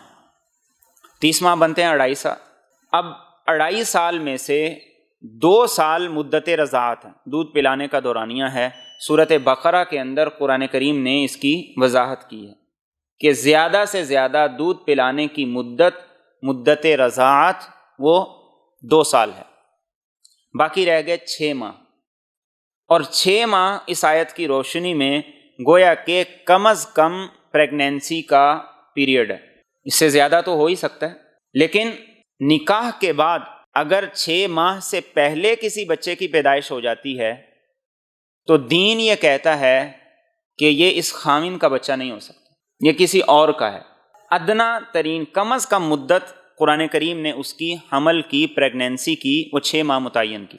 اور حضرت عثمان غنی رضی اللہ تعالیٰ عنہ کے دور میں ایک مقدمہ پیش کیا گیا تھا، اور وہ مقدمہ یہ تھا کہ ایک عورت نے شادی کے 6 ماہ کے بعد بچے کو جنم دیا، تو حضرت عثمان غنی رضی اللہ تعالیٰ عنہ نے فیصلہ کیا کہ اس کو زنا کی سزا دی جائے۔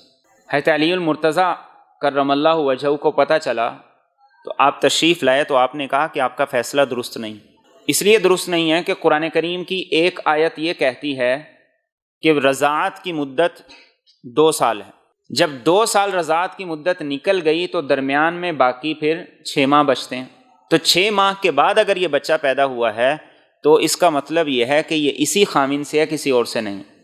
تو حضرت عثمان غنی رضی اللہ تعالیٰ عنہ نے اپنے فیصلے کو تبدیل کر لیا اور یہ کہا کہ آپ درست کہتے ہیں، میری اس طرف توجہ نہیں گئی تھی، اور آپ نے اس فیصلے کو تبدیل کر دیا۔ موجودہ سائنس یہ کہتی ہے کہ 28 ہفتے اس کا ٹائم ہوتا ہے، کم از کم پریگنینسی کا کم از کم ٹائم 28 ہفتے ہوتا ہے، جو تقریباً 6.5 ماہ بنتا ہے۔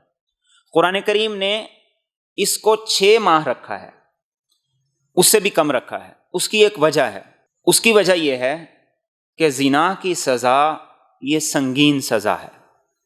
قرآن کریم نے گویا کہ جو مزید وقت ہے اس کو بھی کم کر دیا تاکہ سزا کا اطلاق کرنے میں زیادہ سے زیادہ احتیاط ہو۔ دین کا کبھی بھی یہ مقصد نہیں رہا کہ لوگوں کو زیادہ سے زیادہ سزائیں دی جائیں۔ سزا متعین کرنے کا مقصد یہ ہے کہ لوگ جرائم سے اور ان گناہوں سے خود کو روکیں، بچیں، یہ مقصد ہے۔ تو سائنس کے اعتبار سے 28 ہفتے جو 6.5 ماہ بنتی، تو قرآن کریم نے یہاں پر 6 ماہ اس لیے کہا کہ تاکہ کسی پر جو زنا کی سزا ہے اس کو لگانے میں زیادہ سے زیادہ احتیاط کیجیے۔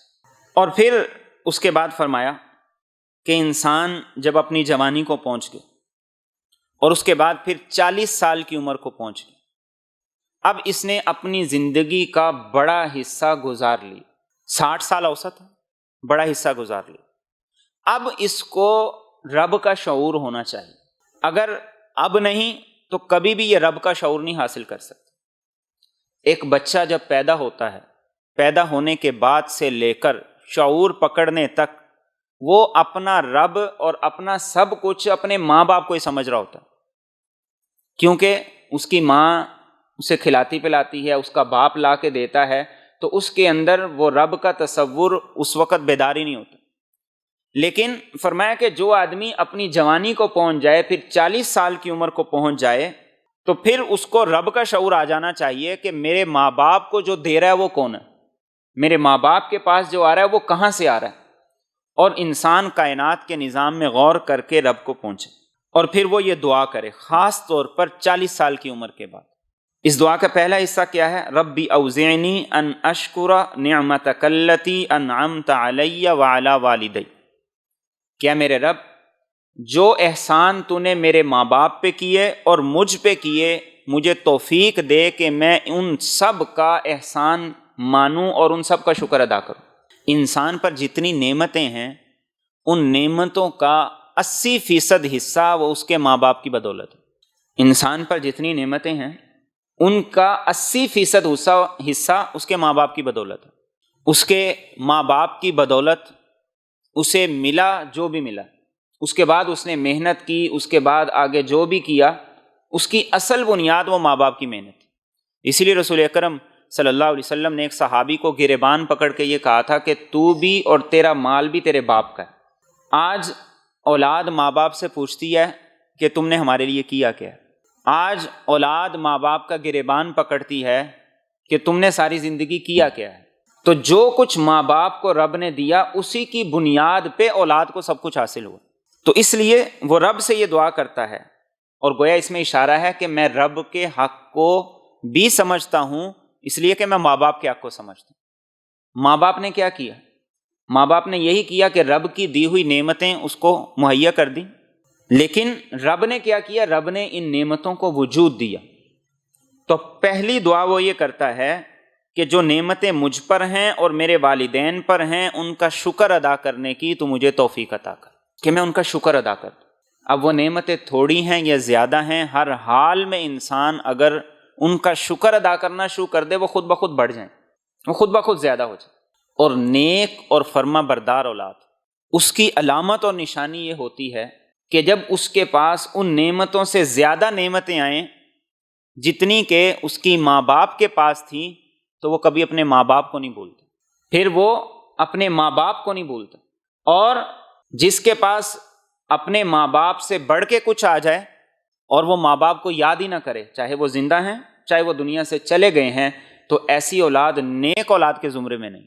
تو قرآن کریم نے یہاں پر یہ کہا کہ وہ کہے کہ اللہ جو تو نے مجھ پہ احسان کیے اور میرے ماں باپ پہ احسان کیے، میں ان کے شکر کی تجھ سے توفیق مانگتا ہوں۔ دوسری بات، وَأَنْ أَعْمَلَ صَالِحًا تَرْضَاهُ، کہ میں ایسے نیک عمل کروں جو تجھے پسند آ جائے۔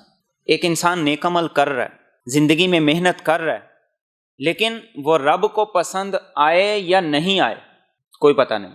صرف نیک عمل کی توفیق نہیں مانگی گئی، بلکہ ایسے نیک عمل جو رب کو پسند آ جائے۔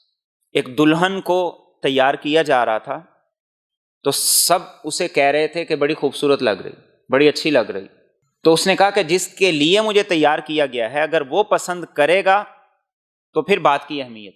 انسان جس کے لیے عمل کر رہا ہے اگر اس کی بارگاہ میں اس کی اہمیت ہوگی تو وہ عمل معتبر ہے، ویسے عمل معتبر نہیں۔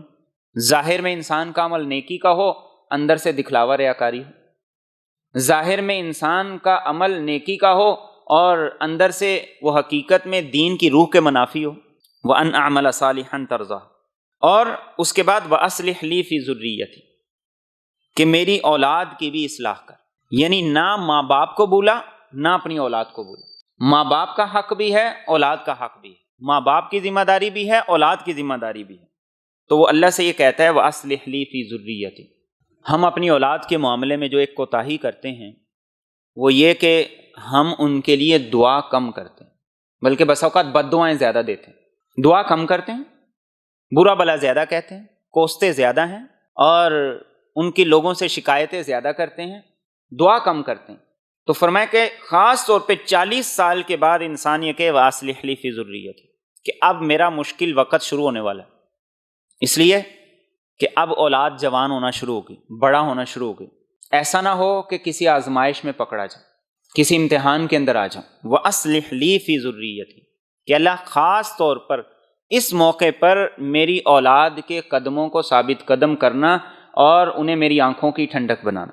اور سورۃ فرقان میں اللہ رب العزت نے جو دعا سکھائی عباد الرحمن کی دعاؤں میں، اولیاء کی دعاؤں میں، کہ وہ اپنی اولاد کے ساتھ اپنی بیوی کے لیے بھی رب سے دعا کرتے، اپنی اولاد کے ساتھ اپنی بیوی کے لیے بھی دعا۔ اب دیکھیں قرآن کریم ماں باپ کے بارے میں بھی، اولاد کے بارے میں بھی، بیوی کے بارے میں بھی دعا کے لیے کہتا ہے، اور یہی دعا گویا کہ دوسرے اعتبار سے وہ خامن کے لیے بھی ہے۔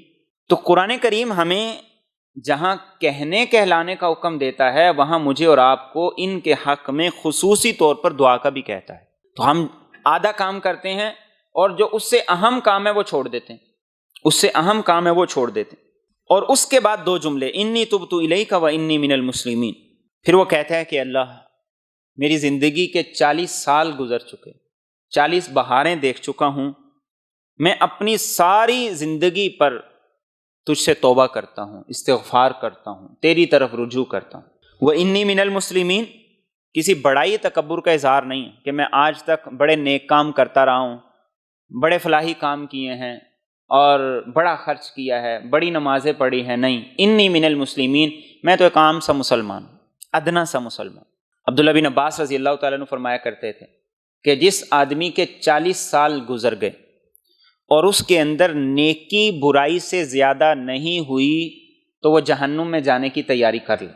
جس آدمی کے 40 سال گزر گئے اور اس کی نیکی برائی پر غالب نہیں ہے تو وہ جہنم میں جانے کی تیاری کرے، اس لیے کہ اگر اب تک نیکی کی بنیاد نہیں پڑی تو اب کے بعد اس کے امکانات بہت کم، اس کے بعد اس کے امکانات بہت کم۔ اور ایک اور روایت میں یہ آتا ہے کہ جس آدمی کے 40 سال گزر جائیں اور اس کی برائی میں کمی نہ آئے، گناہوں کو نہ چھوڑے، رب کی نافرمانی کو نہ چھوڑے، تو شیطان اس کے منہ پہ ہاتھ پھیر کے یہ کہتا ہے کہ یہ آدمی کبھی کامیاب نہیں ہو سکتا۔ کیوں؟ اس لیے کہ عمر کا ایک حصہ وہ کہ جب انسان کے جذبات جوانی عروج پہ، لیکن وہ حصہ گزر گیا۔ پھر ایک حصہ وہ آیا جہاں انسان کی خواہشات عروج پہ، وہ حصہ بھی گزر گیا۔ اب ان دونوں حصوں کے گزرنے کے بعد 40 سال کی عمر تک انسان کی جوانی، جذبات یہ ماند پڑنا شروع ہو گئے، جو اب بھی رب کی طرف نہیں آیا تو اب آگے چل کے اس کے امکانات بہت کم، آگے چل کے اس کا رب کی طرف آنا یہ زیادہ مشکل ہو جائے۔ اسی لیے ہم دیکھتے ہیں کہ بہت سے لوگ اپنی زندگی بھر مصروفیات کے بہانے کی وجہ سے دین کی طرف نہیں آ پاتے، لیکن جب وہ ان مصروفیات سے فارغ ہوتے ہیں تو بھی نہیں آ پاتے۔ اس کی وجہ کیا ہے؟ اس کی وجہ یہ تھی کہ 40 سال تک اپنے آپ کو اس عمل کا، اس کام کا عادی ہی نہیں بنایا، تو 40 سال کے بعد پھر اس کے امکانات بہت کم ہو جاتے۔ تو قرآن کریم نے یہاں پر یہ دعا سکھائی ہے۔ اب جو 40 سال سے اوپر چلا گیا، خاص طور پر وہ رب سے یہ دعا ضرور کرے، اس دعا کو یاد کر لے، بہت ہی خوبصورت دعا ہے۔ اس کے بعد آگے فرمایا اولئک الذین نتقبل عنہم احسن ما عملوا، یہی ہیں وہ لوگ کہ ہم قبول کرتے ہیں ان کے ان بہترین اعمال کو جو انہوں نے کی، ونتجاوز عن سیئاتہم، اور ہم درگزر کریں گے ان کی غلطیوں سے، فی اصحاب الجنہ، یہ جنت والوں میں ہوں گے، وعد الصدق، یہ سچا وعدہ ہے، الذی کانوا یوعدون، وہ جو ان سے وعدہ کیا جا رہا ہے۔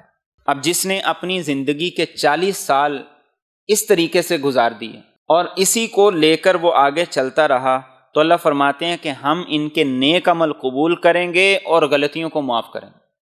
کیوں؟ اس لیے کہ اس کی زندگی میں نیکیاں غالب تھیں، برائیاں کم تھیں۔ اس کی زندگی کے اندر خیر غالب تھی، شر کم تھا۔ تو فرمایا پھر انہیں جنت میں داخل کریں گے، اور یہ اللہ کا سچا وعدہ ہے۔ یعنی اللہ رب العزت بندوں کو سزا دینے کی بجائے ان کی غلطیوں سے درگزر کریں گے۔ اور بہت سے ایسے اعمال ہیں جن کو کرنے سے انسان کے گناہ مٹتے چلے جاتے ہیں، بہت سے ایسے اعمال ہیں جن کی وجہ سے انسان کے گناہ نیکیوں میں بدلتے جاتے ہیں۔ تو وہ رب تو دینے کے لیے اپنی عطا کا دروازہ کھولے ہوئے ہیں، تو اس کی طرف سے یہ سچا وعدہ ہے، لیکن اس کے لیے جو اس طرز پر اپنی زندگی کو لے کر آئے۔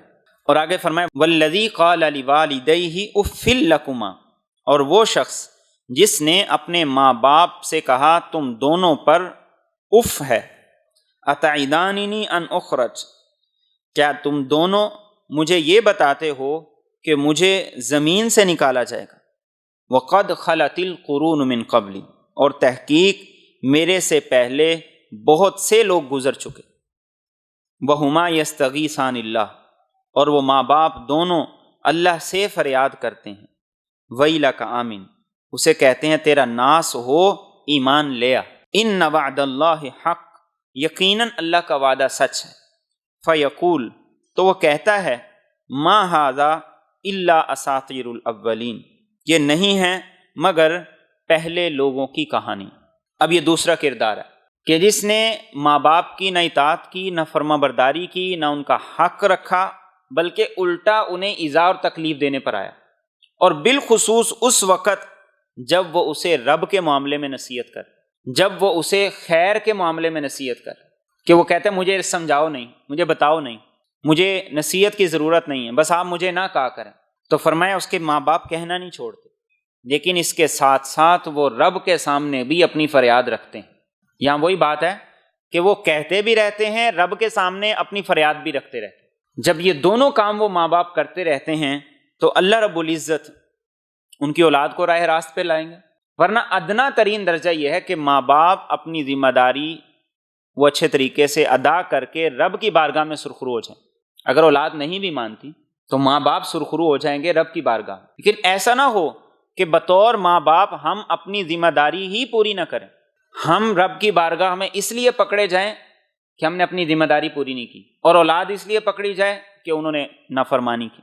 تو ماں باپ اسے کہتے بھی، سمجھاتے بھی، وہ جواب میں یہ بھی کہتا کہ مجھے نہ کہا جائے، میں نہیں مانتا ہوں، یہ صرف قصے کہانیاں ہیں، باتیں ہیں، لیکن ماں باپ پھر بھی کہتے رہے۔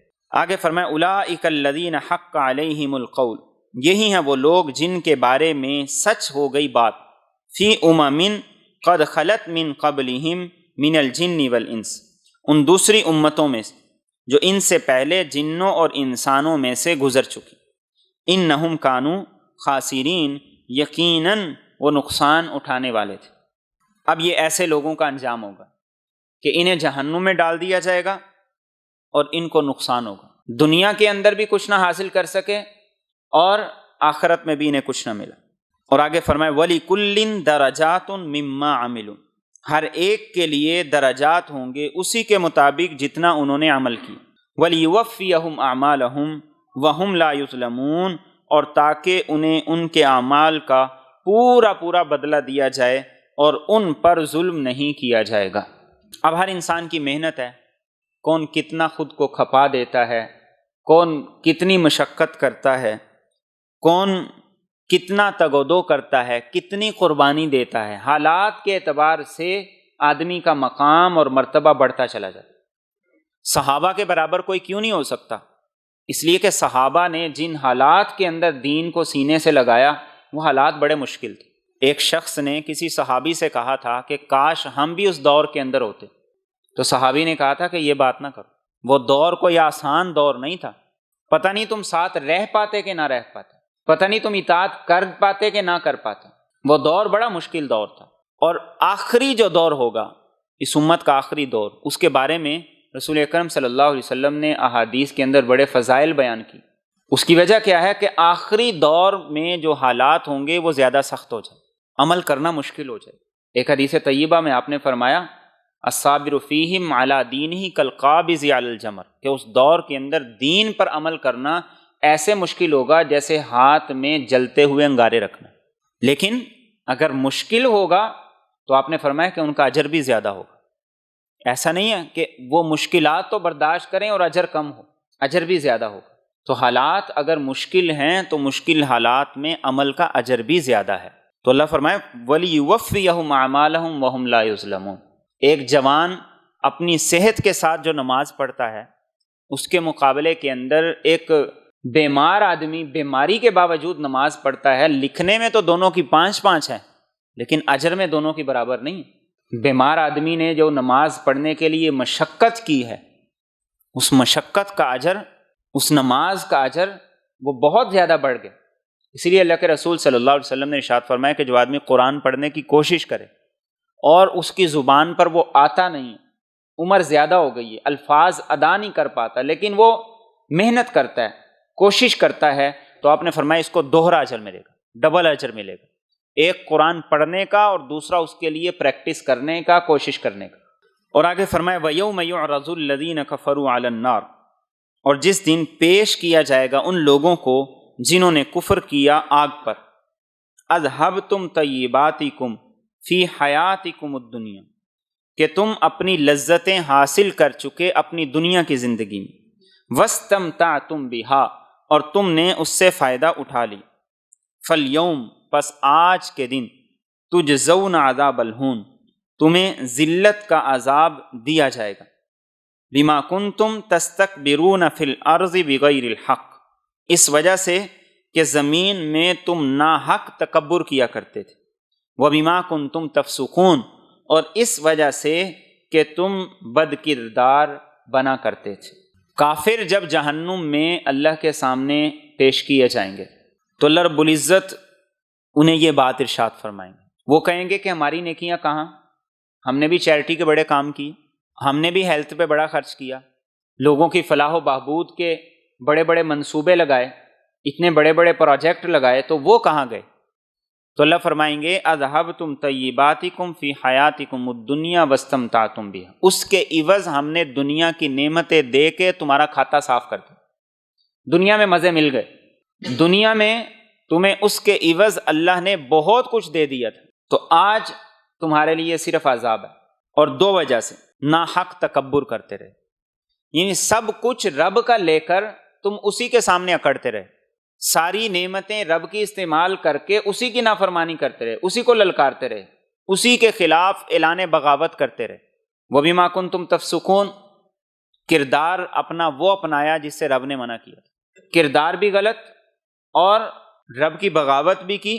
آج تمہیں جو کچھ تم نے کیا تھا اس کا بدلہ دنیا میں دے دیا گیا، آج صرف عذاب ہے۔ عمر فاروق رضی اللہ تعالیٰ عنہ، جس وقت آپ بیت المقدس کو فتح کرنے کے لیے گئے تھے تو لمبا چوڑا دسترخوان لگایا گیا، تو آپ نے خالد بن ولید سے پوچھا کہ ان مسلمانوں کا کیا جنہیں ایک وقت بھی پیٹ بھر کے کھانا نہیں ملتا اور تم نے اتنا لمبا چوڑا دسترخوان لگا دی؟ تو خالد بن ولید نے کہا کہ ان کے لیے جنت ہے، دنیا میں مشقت اٹھا رہے ہیں۔ تو آپ نے فرمایا کہ اگر ہمارے لیے یہ دنیا کا ایندھن ہے تو اس کا مطلب ہے پھر وہ تو ہم سے بہت آگے نکل گئے۔ صحابہ اس بات سے ڈرا کرتے تھے کہ کہیں ہماری نیکیوں کا بدلہ ہمیں دنیا میں دے کے آخرت کا کھاتا صاف نہ کر دیا جائے۔ مومن کے لیے دنیا ہے ہی نہیں۔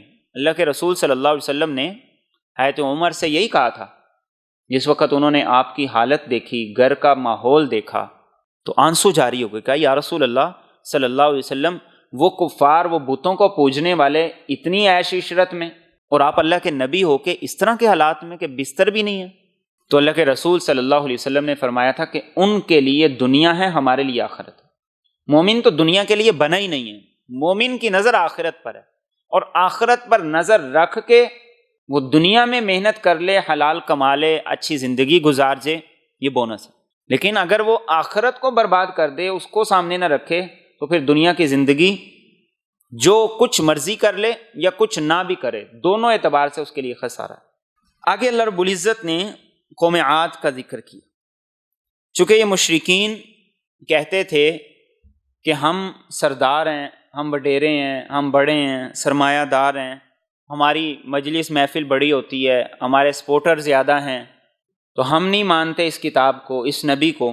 تو قرآن کریم نے قوم عاد کا ذکر کیا، فرمایا وَاذْكُرْ أَخَا عَاد، آپ تذکرہ کیجئے عاد کے بھائی یعنی ہود علیہ السلام کا، اذ انذر قومہ، جب اس نے اپنی قوم کو ڈرایا، بالاحقاف، سرزمین احقاف میں، وقد خلت النذر، اور تحقیق گزر چکے تھے ڈرانے والے، من بین یدیہ ومن خلفہ، ان کے آگے بھی اور ان کے پیچھے بھی، اللہ تعبدوا الا اللہ، یہ کہتے کہتے کہ تم صرف اللہ کی عبادت کرو، انی اخاف علیکم عذاب یوم عظیم، یقیناً میں تم پر بڑے دن کے عذاب کا خوف کرتا ہوں۔ ہود علیہ السلام آپ 480 سال تک اپنی قوم میں محنت کرتے رہے، 480 سال، یہ کوئی تھوڑا وقت نہیں ہوتا۔ آج ہم 2-4 مرتبہ کسی کو کہہ کے تو ہم کہتے ہیں بس ہم نے اپنی ذمہ داری پوری کر دی۔ 480 سال، اور سب سے زیادہ دعوت کا زمانہ تھا نوح علیہ السلام کا، 950 سال تک۔ کتنا حوصلہ تھا ان کا، کتنا ظرف تھا کہ اتنے عرصے تک وہ لوگوں کے پیچھے پڑے رہے، امت کا غم اور درد اتنا ان کے اندر تھا، اور وہ اپنی قوم کو ڈرانے کے لیے آئے۔ اور ہود علیہ السلام سے پہلے بھی اور ان کے بعد بھی نبی آتے رہے۔ آپ سے پہلے نوح علیہ السلام گزرے، آپ سے پہلے آدم علیہ السلام گزرے، آپ کے بعد ابراہیم علیہ السلام، موسیٰ علیہ السلام، یونس علیہ السلام، دیگر انبیاء گزرے۔ اور ان کا علاقہ تھا احقاف۔ احقاف یہ وہ علاقہ تھا جہاں پر ان کے گھر تھے، ان کی آبادیاں تھیں۔ تقریباً 300 مربع میل کا علاقہ تھا جہاں پہ ان کا سارا علاقہ آباد تھا۔ اور اسی قوم سے شداد تھا جس نے دنیا میں جنت بنائی تھی۔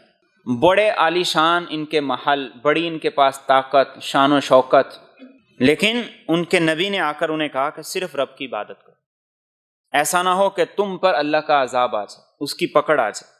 تو انہوں نے کیا کہا؟ قالوا اجئتنا، یہ کہنے لگے کیا تو ہمارے پاس آیا ہے، لتأفکنا عن آلہتنا، تاکہ تو ہمیں ہمارے معبودوں سے پھیر دے، فأتنا بما تعیدنا، تو ہمارے پاس لے آ اس کو جس سے تو ہمیں ڈرا رہا ہے، ان کنت من الصادقین، اگر تو سچے لوگوں میں سے، یعنی اگر تمہارے پاس پاور ہے، طاقت ہے، اللہ کا عذاب ہے، تو پھر وہ آ جائے ہم پہ، پھر ہم اس سے نمٹ لیں گے۔ تو انہوں نے کیا جواب دیا؟ قال انما العلم عند اللہ، تو ہود علیہ السلام نے کہا کہ اس کا علم تو صرف اللہ کے پاس ہے، وَأُبَلِّغُكُم مَّا أُرْسِلْتُ بِهِ، اور میں تمہیں پہنچا رہا ہوں وہ جس کے ساتھ مجھے بھیجا گیا ہے، وَلَكِنِّي أَرَاكُمْ قَوْمًا تَجْهَلُونَ، لیکن میں تمہیں دیکھ رہا ہوں ایسی قوم جو جہالت میں پھنسی ہوئی۔ میری ذمہ داری یہ نہیں ہے کہ تم پہ اللہ کا عذاب کب آئے گا یہ تمہیں بتاؤں، یہ رب کے فیصلے ہیں، آئے گا نہیں آئے گا، آئے گا تو کب آئے گا، میری ذمہ داری ہے اس کا پیغام پہنچانا، لیکن میں تمہیں دیکھ رہا ہوں کہ تم جہالت میں پھنسے ہو۔ اور جہالت کی وجہ کیا تھی؟ وہ اپنی طاقت پہ غرور کر رہے تھے، اپنی شان و شوکت پہ غرور کر رہے تھے، اور جو ان کا علاقہ تھا، ان کی سلطنت تھی، اس پہ وہ غرور کر رہے تھے۔ تو انہوں نے کہا یہ جہالت ہے، یہ نادانی تم کر رہے ہو، کسی نہ کسی دن رب کی ناراضگی کے اندر پکڑے جاؤ۔ لیکن قرآن کریم یہ کہتا ہے کہ انہوں نے کہا من اشد منا قوہ، ہم سے زیادہ طاقتور کون ہو سکتا ہے، ہم سے پاور زیادہ کس کی ہو سکتی ہے؟ لمبے لمبے ان کے قد تھے، طاقتور تھے، تو انہوں نے اپنی طاقت کے نشے میں اور اس کے غرور میں آ کے انہوں نے کہا کہ ہم سے زیادہ طاقتور کوئی نہیں۔ اللہ رب العزت نے کیا کیا؟ ان پر قحط کو مسلط کر دیا۔ 3 سال مسلسل ان پہ قحط آیا، اور ایسا زبردست قحط آیا کہ وہ لوگ ہاتھ کھڑے کر گئے۔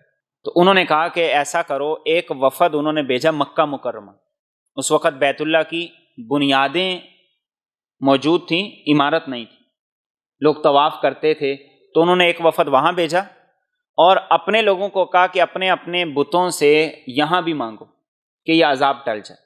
اس کے بعد آگے کیا ہوا اس کا آگے ذکر کیا۔ فرمایا فلما رأوہ عارضا، تو جب انہوں نے اس عذاب کو دیکھا ایک بادل کی صورت میں، مستقبل اودیتہم، جو ان کی وادیوں کی طرف آ رہا تھا، قالو، وہ کہنے لگے، ھذا عارض ممطرنا، یہ بادل ہے جو ہم پر برسے گا، بل ہوا مستعجلتم بھی، بلکہ یہ وہ عذاب ہے جس کی تم جلدی کر رہے تھے، ریح فیہا عذاب علیم، وہ تیز آندھی جس میں دردناک عذاب ہے، تدمر کل شیء بامر ربها، وہ ہر چیز کو اپنے رب کے حکم سے تباہ کر دے گی، فاصبحوا لا یری الا مساکنہم، تو پس ہو گئے کہ صرف ان کے گھر ہی دکھائی دے رہے تھے، کذالک نجزی القوم المجرمین، اسی طرح ہم مجرم لوگوں کو جزا دیتے ہیں۔ اب انہوں نے بادل کو آتا ہوا دیکھا تو وہ سارے کے سارے خوش ہو گئے کہ یہ بادل سے بارش ہوگی، بارش سے فصلیں لہلہائیں گی، وادیاں پانی سے بھر جائیں گی، قحط ختم ہو جائے گا، اور سارے کے سارے کھلے آسمان کے نیچے آ گئے، اس خوشی کے اندر ناچنے لگے، ڈول بجانے لگے کہ آج ہمارے برے دن ختم ہو جائیں گے، اچھے دن شروع ہو جائیں گے۔ لیکن فرمایا کہ یہ برے دن تمہارے شروع ہو رہے ہیں، اسی لیے اللہ کے رسول صلی اللہ علیہ وسلم جس وقت طوفان کو دیکھتے تو آپ کے چہرے کا رنگ بدل جاتا، اور آپ یہ فرمایا کرتے کہ کہیں ایسا نہ ہو اس میں وہی عذاب ہو جو قوم عاد پہ آیا۔ جب آندھی چلا کرتی تو آپ اللہ سے دعا کیا کرتے تھے، اے اللہ اس آندھی کی خیر کا میں تجھ سے سوال کرتا ہوں، اس کے شر سے میں تیری پناہ مانگتا ہوں۔ اتنا آپ کے اندر اللہ کے عذاب کا ڈر تھا، باوجود کہ آپ بخشے بخشائے تھے، باوجود کہ یہ اللہ کا وعدہ تھا کہ آپ کی زندگی میں آپ کی امت پر اجتماعی عذاب نہیں آئے۔ اب کیا ہوا، اللہ رب العزت کی طرف سے وہ سخت طوفان آیا، وہ آندھی آئی، اور اس نے انہیں اٹھا اٹھا کے پھینکا۔ ایسا زبردست طوفان تھا کہ وہ بڑے بڑے لمبے لمبے ان کے قد تھے، اس نے ہر چیز کو جڑوں سے اکھاڑ دیا، تدمر کل شیء بامر ربها، اور آپس میں ان کو اس طریقے سے ٹکرایا، قرآن کریم کہتا ہے ایسے پڑے ہوئے تھے جیسے کھجوروں کے تنے، اور بعد میں صرف ان کے گھر بچ گئے، ہر چیز تباہ ہو گئی، اور پھر اس کے بعد ان کے علاقے پر وقت گزرنے کے ساتھ ساتھ وہ ریت کے ٹیلے بن گئے، اسی لیے اسے احقاف کہا گیا، اور ایسی وہاں پہ ویرانی ہے کہ کوئی ان ٹیلوں کی طرف ان علاقوں میں جانے کے لیے تیار نہیں، ایسی ریت ہے کہ جو وہاں جاتا ہے اس کے اندر دھنس جاتا ہے۔ یہ سعودیہ کے شمال جنوب کے اندر، سعودیہ کے شمال جنوب کے اندر ان کا یہ علاقہ یہ آج بھی موجود ہے، لیکن وہاں پہ جاتا کوئی نہیں، اور سیٹلائٹ کے ذریعے سے ان کے اس علاقے کو جب دیکھا گیا تو ان کا علاقہ ریت کے نیچے نظر آیا، اس میں 30 بڑے بڑے ستون بھی نظر آئے۔ تو اللہ رب العزت نے فرمایا کہ دیکھو صرف ان کے گھر باقی رہ گئے، اتنا بڑا وہ سارے کا سارا صحرا بن گیا ریت کا کہ کوئی وہاں جانے کے لیے تیار نہیں، کوئی سوچ ہی نہیں سکتا کہ یہاں پر ایک بہت بڑی آبادی ہوا کرتی تھی، قوم رہا کرتی تھی، کبھی یہاں بھی فصلیں ہوا کرتی تھی، کبھی یہاں بھی وہ ان عیش و عشرت کیا کرتے تھے، فرمایا صرف ان کے گھر باقی رہے، کذالک نجزی القوم المجرمین، یہ ان کا جرم تھا کہ وہ رب کے باغی تھے، رب کے نافرمان تھے۔ اور آگے فرمایا وَلَقَدْ مَكَّنَّاهُمْ فِي مَا إِن مَكَّنَّاكُمْ فِيهِ، اور ہم نے ان کو ایسی قدرت دی تھی کہ جو تمہیں نہیں دی، وَجَعَلْنَا لَهُمْ سَمْعًا وَأَبْصَارًا وَأَفْئِدَةً، اور ہم نے ان کے کان بنائے، آنکھیں بنائی، دل دیے، فَمَا أَغْنَىٰ عَنْهُمْ سَمْعُهُمْ وَلَا أَبْصَارُهُمْ وَلَا أَفْئِدَتُهُمْ مِنْ شَيْءٍ، تو انہیں کچھ کام نہ آئے ان کے کان، نہ ان کی آنکھیں، نہ ان کے دل، اذ کانوا یجحدون بآیات اللہ، جس وقت کے وہ اللہ کی آیات کا انکار کر رہے تھے، وحاق بہم ما کانوا بہ یستہزئون، اور انہیں گیر رہی تھی وہ چیز جس کا وہ مذاق اڑایا کرتے تھے۔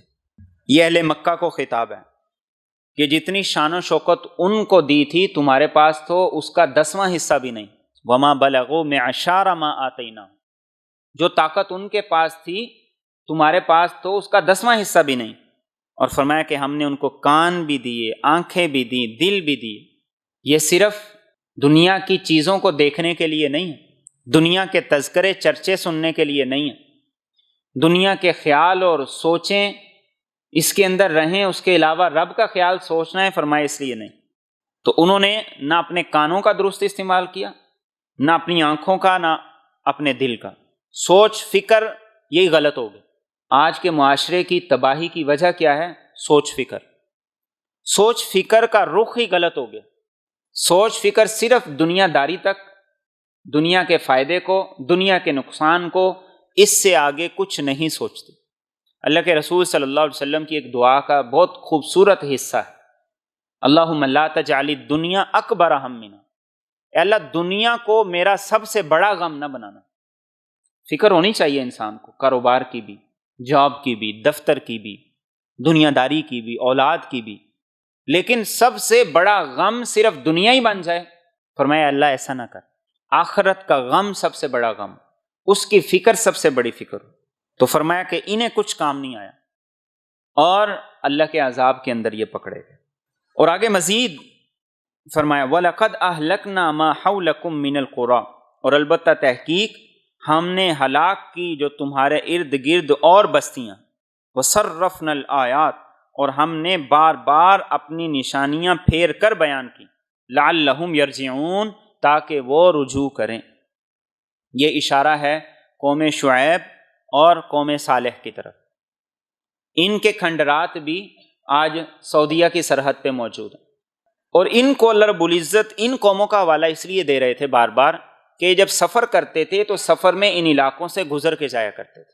اللہ کے رسول صلی اللہ علیہ وسلم ایک مرتبہ جب سفر کے لیے تبوک کی جانب نکلے تھے تو آپ قوم عاد کی بستیوں سے گزرے، تو آپ نے اپنے چہرے پر کپڑا ڈال لیا، اپنی اونٹنی کو تیز کر دیا۔ صحابہ نے وہاں رک کر ان چشموں سے پانی بھرا تھا تو آپ نے کہا یہ پانی انڈیل دو۔ انہوں نے آٹا گوندھ لیا تھا، آپ نے کہا تھا یہ آٹا ضائع کر دو، اور آپ جلدی سے وہاں سے نکل گئے۔ فرمایا کہ روتے ہوئے یہاں سے گزرو، کہیں اللہ کا عذاب تم پہ نہ آ جائے۔ یہ کس بات کی طرف اشارہ تھا؟ کہ مجرم کے جرم سے اتنی زیادہ نفرت ہو کہ انسان اس کا ساتھ دینا تو دور کی بات ہے، اس کے قریب سے گزرنا بھی گوارا نہ کرے۔ تو فرمایا کہ ارد گرد بستیاں تھیں، ہم نے انہیں بار بار سمجھایا، ہر طرح سے نصیحت کی، ہر طرح سے ان کو بتایا گیا، کس لیے؟ لعلہم یرجعون، رب کی طرف پلٹ جائیں، رب کی طرف آ جائیں۔ اب مشرکین بھی یہی کہتے تھے، اس سے پہلے جو یہ قومیں تباہ ہوئیں، قوم عاد، قوم سمود، قوم شعیب، وہ بھی یہ کہتے تھے کہ ہم ان بتوں کی عبادت اس لیے کرتے ہیں تاکہ یہ ہمیں رب کے قریب کر دیں اور ہمیں کل قیامت کو چھڑا لیں۔ اب آگے اسی کی طرف اشارہ کی، فرمایا فلولا نصرہم، تو کیوں نہیں ان کی مدد کی، الذین اتخذوا من دون اللہ قربانا آلہہ، انہوں نے جن کو انہوں نے اللہ سے قریب ہونے کے لیے معبود بنا لیا تھا، بل ضلوا عنہم، بلکہ وہ ان سے گم ہو گئے، وذالک افکہم، اور یہ ان کا جھوٹ تھا، وما کانوا یفترون، اور یہی وہ افترا تھا جو یہ باندھا کرتے تھے۔ اب اللہ رب العزت نے سوال کیا مشرکین سے کہ یہ بتاؤ کہ اگر ان کے معبود کام آنے ہوتے تو پھر قوم عاد کے بھی کام آتے، قوم سمود کے بھی کام آتے، قوم شعیب کے بھی کام آتے، لیکن حقیقت یہ ہے کہ وہ معبود تھے ہی نہیں، وہ اس لائق ہی نہیں تھے کہ انہیں معبود سمجھا جائے، انہیں مشکل کشا سمجھا جائے اور انہیں رب کے اختیارات والا سمجھا جائے۔ اگر ہوتا تو وہ کرتے، پر میں صرف ان کی بنائی ہوئی باتیں تھی۔ اس کے بعد آگے تذکرہ کیا گیا ہے رسول اکرم صلی اللہ علیہ وسلم سے جو جنات کی پہلی ملاقات ہوئی تھی، اس ملاقات کا۔ آپ صلی اللہ علیہ وسلم جب مکہ والوں سے مایوس ہو گئے تو آپ نے سوچا کہ قریب ہی طائف کی بستی ہے، وہاں جاتا ہوں اور ان سے جا کے میں درخواست کرتا ہوں کہ وہ مجھے پناہ بھی دے دیں، اور ان کے سامنے جا کر میں دین کی دعوت پیش کرتا ہوں۔ تو بڑے بڑے وہاں سردار تھے، مسعود نام تھا، عبد یالیل تھا، اور بھی تھے۔ آپ ان کے پاس گئے، 3 بھائی تھے، 3 بڑے سردار تھے۔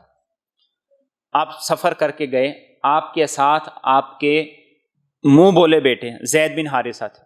آپ گئے، آپ نے جا کے ان سے بات کی تو انہوں نے ایک تو آپ کے ساتھ بدتمیزی بھی کی، برا بلا بھی کہا، آپ کو وہاں سے نکالا بھی، اور 7 اوباش لڑکوں کو پیچھے لگا دیا کہ اس کو یہاں سے نکال دو، اور انہوں نے پتھر مار مار کے 6.5 میل تک آپ کا پیچھا کیا۔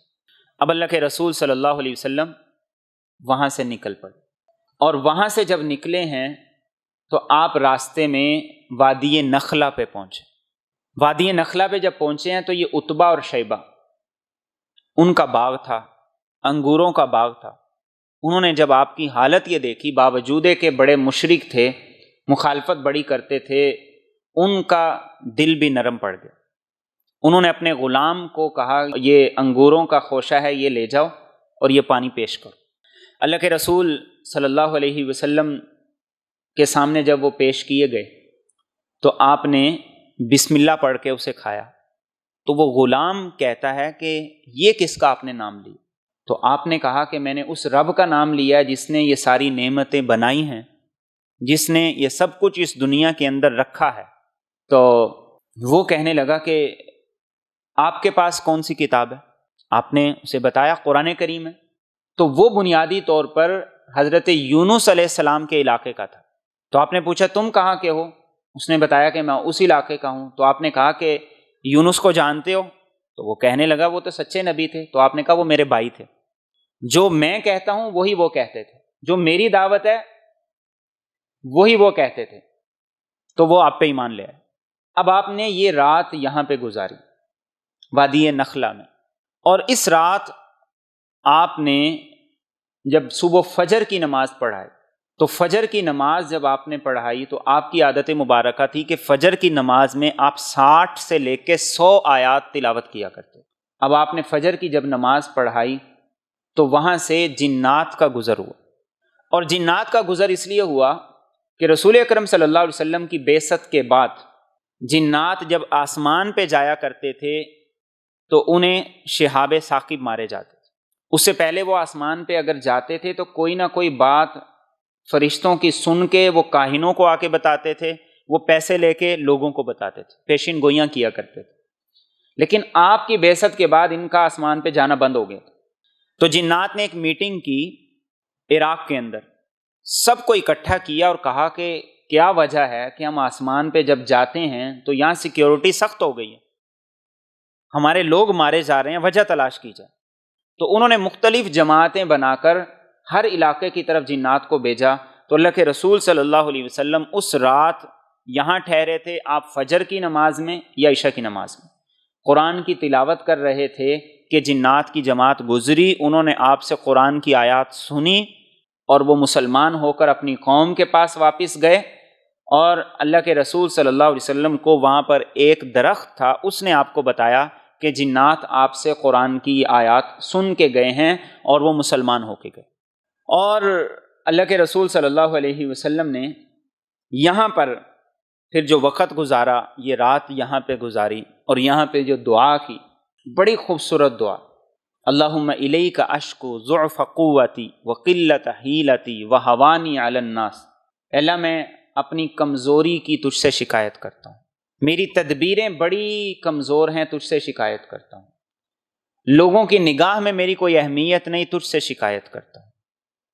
یا ارحم الراحمین، تو ارحم الراحمین ہے، انت رب المستضعفین، تو کمزوروں کا رب ہے، انت ربی، تو میرا رب ہے، الی من تکلنی، تو مجھے کس کے سپرد کر رہا ہے، الی بعید یتجہمنی، اس دور کے آدمی کی طرف جو مجھ پہ حملہ آور ہو گئے، ام الی عدو ملکتہ امری، یا اس دشمن کی طرف جس کے ہاتھ میں تو نے میرا معاملہ دے دیا۔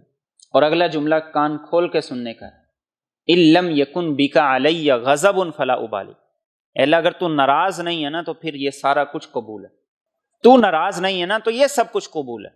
6.5 میل تک پتھر مارے گئے اور کہا تو ناراض نہیں ہے نا تو سب کچھ قبول ہے، تیری رضا یہ اصل چیز، یہ سب سے بڑی چیز ہے۔ اور پھر آپ نے فرمایا لیکن عافیتک اوسع لی، اے اللہ میں تجھ سے پھر بھی تیری عافیت کا سوال کرتا ہوں، لک العتبی حتی ترضی، یہ آپ کی وہ دعا تھی جو انسان جب بھی پڑھے انسان کا دل نرم پڑ جائے۔ اور اسی موقع پر آپ کے پاس فرشتہ آ گیا، یعنی اتنا ظلم کیا گیا کہ اللہ رب العزت نے جبریل امین کو بھیج دیا، پہاڑوں کے فرشتوں کو بھیج دیا کہ جاؤ جیسے میرے محبوب کہتے ہیں کر دو۔ تو انہوں نے کہا یا رسول اللہ صلی اللہ علیہ وسلم حکم دیں پہاڑوں کو ملا کے پیس دیں۔ آپ نے فرمایا نہیں، یہ نہیں مانے ان کی اولادیں مان جائیں گے، یہ ایمان نہیں لائیں ان کی اولادوں میں سے کوئی لے آئے گا۔ کتنا بڑا حوصلہ تھا، کتنا بڑا ظرف تھا۔ اس کے بعد آپ کو سفر معراج کے لیے بلایا گیا۔ اس کے بعد بڑی قربانی کے بعد بڑا مقام، معراج کا پس منظر دراصل یہ بڑی قربانی تھی جو آپ صلی اللہ علیہ وسلم نے دی تھی۔ آج ہمارے سامنے بھی یہ چیز آ جائے کہ اللہ تو راضی تو سب کچھ قبول ہے۔ صحابہ نے، آل رسول نے اتنی بڑی بڑی قربانیاں کس لیے دی؟ کربلا کے جو 72 شہداء تھے جس میں معصوم بچے بھی تھے، آل رسول کا یہ خون کس لیے تھا؟ وہ کہتے تھے اگر تو راضی ہے تو بس سب کچھ قبول ہے، تیری رضا کے سامنے کوئی چیز بڑی نہیں ہے۔ اسی لیے تو اللہ کے رسول صلی اللہ علیہ وسلم یہ فرمایا کرتے تھے کہ میری خواہش ہے کہ اللہ کے راستے میں شہید کیا جاؤں، پھر زندہ کیا جاؤں، پھر شہید کیا جاؤں، پھر زندہ کیا جاؤں، پھر شہید کیا۔ تو اللہ کی رضا یہ میرے اور آپ کی زندگی کا سب سے بڑا مقصد ہے۔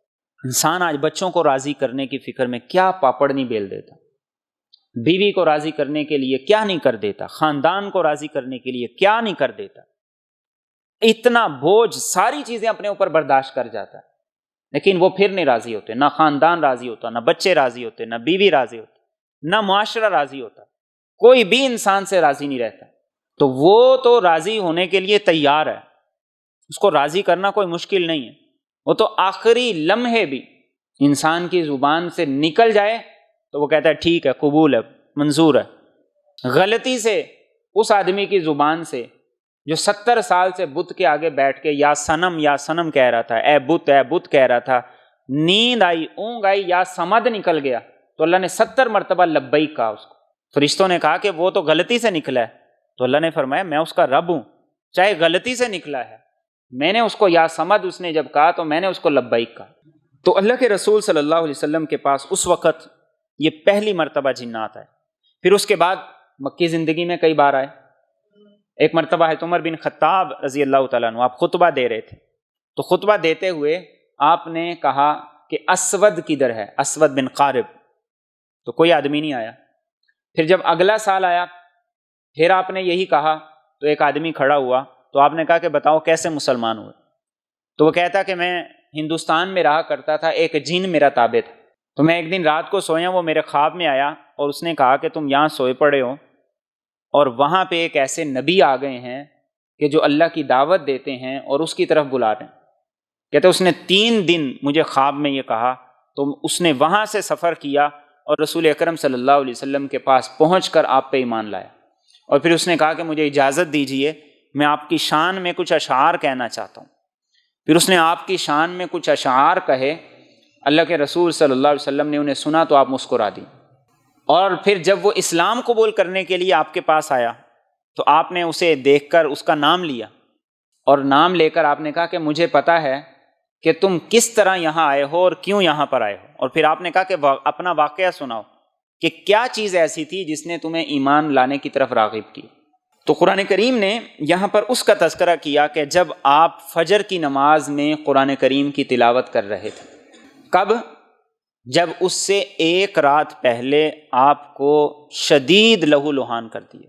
عذر ہو سکتا تھا نا نماز چھوڑنے کا، عذر ہو سکتا تھا نماز چھوڑنے کا، سفر بھی، تھکاوٹ بھی، زخمی بھی، سب کچھ، لیکن اللہ کے سامنے کھڑے ہو گئے اس لیے کہ اس نماز سے پاور ملتی آگے چلنے کے لیے، زندگی کو چلانے کے لیے، روٹین کو چلانے کے لیے۔ نماز کو پھر نہیں چھوڑا، اور ابھی نماز فرض نہیں تھی، نماز تو فرض ہوئی ہے معراج کے بعد، ابھی جو نماز پڑھ رہے تھے آپ 12 سال تک، ابھی نماز فرض نہیں تھی۔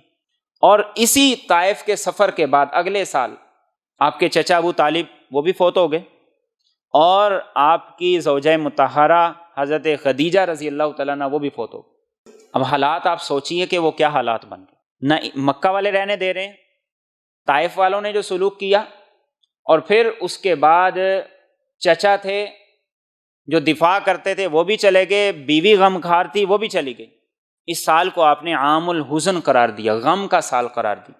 لیکن کیا آپ صلی اللہ علیہ وسلم نے کوئی لچک دکھا دی اپنے مشن میں، پیچھے ہٹ گئے؟ نہیں۔ تو آج میرے اور آپ کے لیے تو نعمتوں کے انبار ہیں۔ اس دن کے اعتبار سے، اس ماحول کے اعتبار سے ہم دنیا میں جنت کی زندگی گزار۔ بڑے بڑے بادشاہوں کو وہ نعمتیں نہیں ملی جو آج ایک فقیر کو میسر ہیں۔ بڑے بڑے بادشاہ وہ موروں کے پنکھ کے ذریعے سے ہوا لیا کرتے تھے، کیا ہوا ملتی اسے؟ تصور بھی نہیں کیا جا سکتا کہ آج جو نعمتیں ایک ادنا ترین انسان کو حاصل ہیں وہ وہاں بادشاہوں کو بھی حاصل نہیں ہوا کرتی تھی۔ لیکن دین کا حال کیا ہے؟ یہ میرے اور آپ سے کوئی مخفی نہیں۔ ترجیحات بدل گئے، لین دین کے اصول و ضوابط بدل گئے۔ اس لیے اس بات کی ضرورت ہے کہ ہم اپنے نبی سے سچی محبت کریں۔ سچی محبت ہمارے اندر نہیں ہے، اس لیے ہم کچھ کر نہیں رہے۔ چائنا کی محبت ہے ہماری۔ سچی محبت ہوتی تو آج کسی کو مجال ہی نہیں تھی کہ آپ صلی اللہ علیہ وسلم کے گستاخے چھاپ دے۔ کیسے مجال ہے؟ سوال ہی نہیں پیدا ہوتا۔ 1.5 ارب کی آبادی ہو جن کی، وہ کیسے مار کھا سکتے دنیا میں؟ محبت ہماری 2 نمبر ہے، جس کے لیے ہم کچھ رسمیں تو کر دیتے ہیں لیکن اپنے نبی کی ذات کے لیے کچھ کرنے کے لیے تیار نہیں، ایک چھوٹی سی بھی قربانی نہیں دے سکتے ہیں۔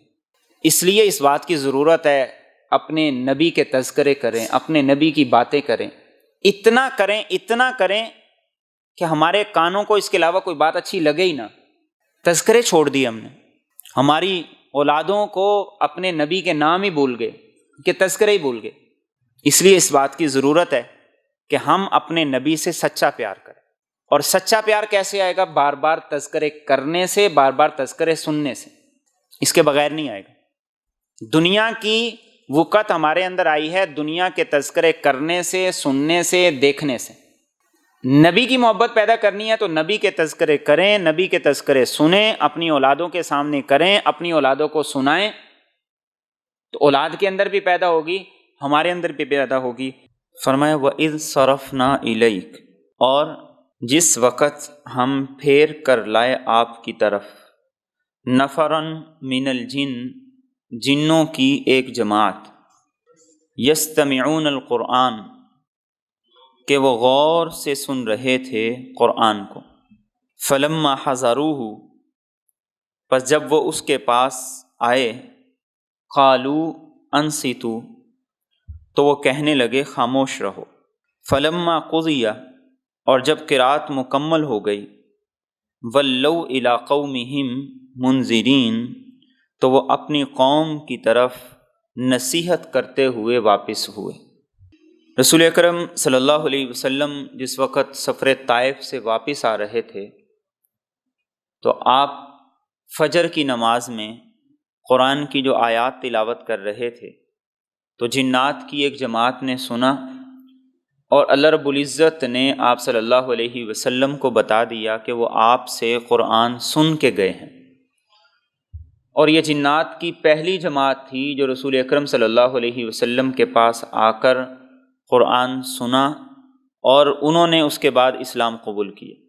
اس کے بعد پھر رسول اکرم صلی اللہ علیہ وسلم کی جنات سے کئی ملاقاتیں بھی ہوئیں، ان کے وفد بھی آئے، اور ان سے آپ صلی اللہ علیہ وسلم نے بات بھی کی، انہیں دعوت بھی دی۔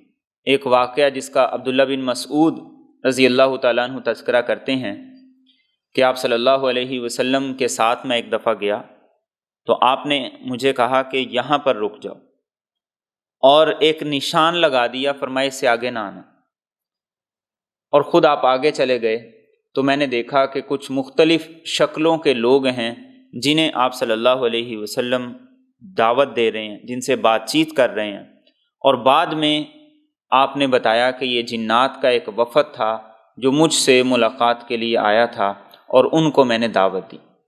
چونکہ انسان بھی مکلف ہیں، جنات بھی مکلف ہیں، تو آپ صلی اللہ علیہ وسلم کی بعثت جیسے انسانوں کی طرف تھی ایسے جنات کی طرف بھی تھی، اس لیے ان کے وفود آپ کے پاس آتے اور آپ سے بات چیت کرتے، آپ انہیں دعوت دیتے۔ اور اس سورہ مبارکہ میں جو واقعہ ہے یہ پہلی مرتبہ جب جنات آپ سے قرآن سن کے گئے تھے تو پھر اس کا واقعہ قرآن کریم نے یہاں ذکر کیا۔ اللہ رب العزت نے آپ کو وحی کے ذریعے سے بتایا کہ جنات آپ سے قرآن سن کے گئے ہیں، اور کیا فرمایا کہ ان کو ہم نے بھیجا تھا، اور جب وہ آئے آپ قرآن کی تلاوت کر رہے تھے تو وہ کیسے قرآن سننے لگے؟ یستمعون القرآن، قرآن کو پوری توجہ سے سننے لگے۔ اور پھر انہوں نے کیا کہا؟ انصتو، خاموش ہو جاؤ۔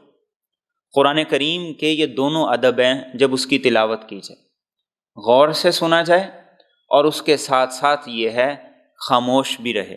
ایک یہ کہ آواز کان میں پڑ رہی ہے، یہ ہے صرف سننا۔ ایک ہے آپ کی توجہ بھی مکمل اس کی طرف ہے، یہ ہے استماع۔ کان میں آواز بھی پڑ رہی ہے، آپ ساتھ کوئی اور کام بھی کر رہے ہیں۔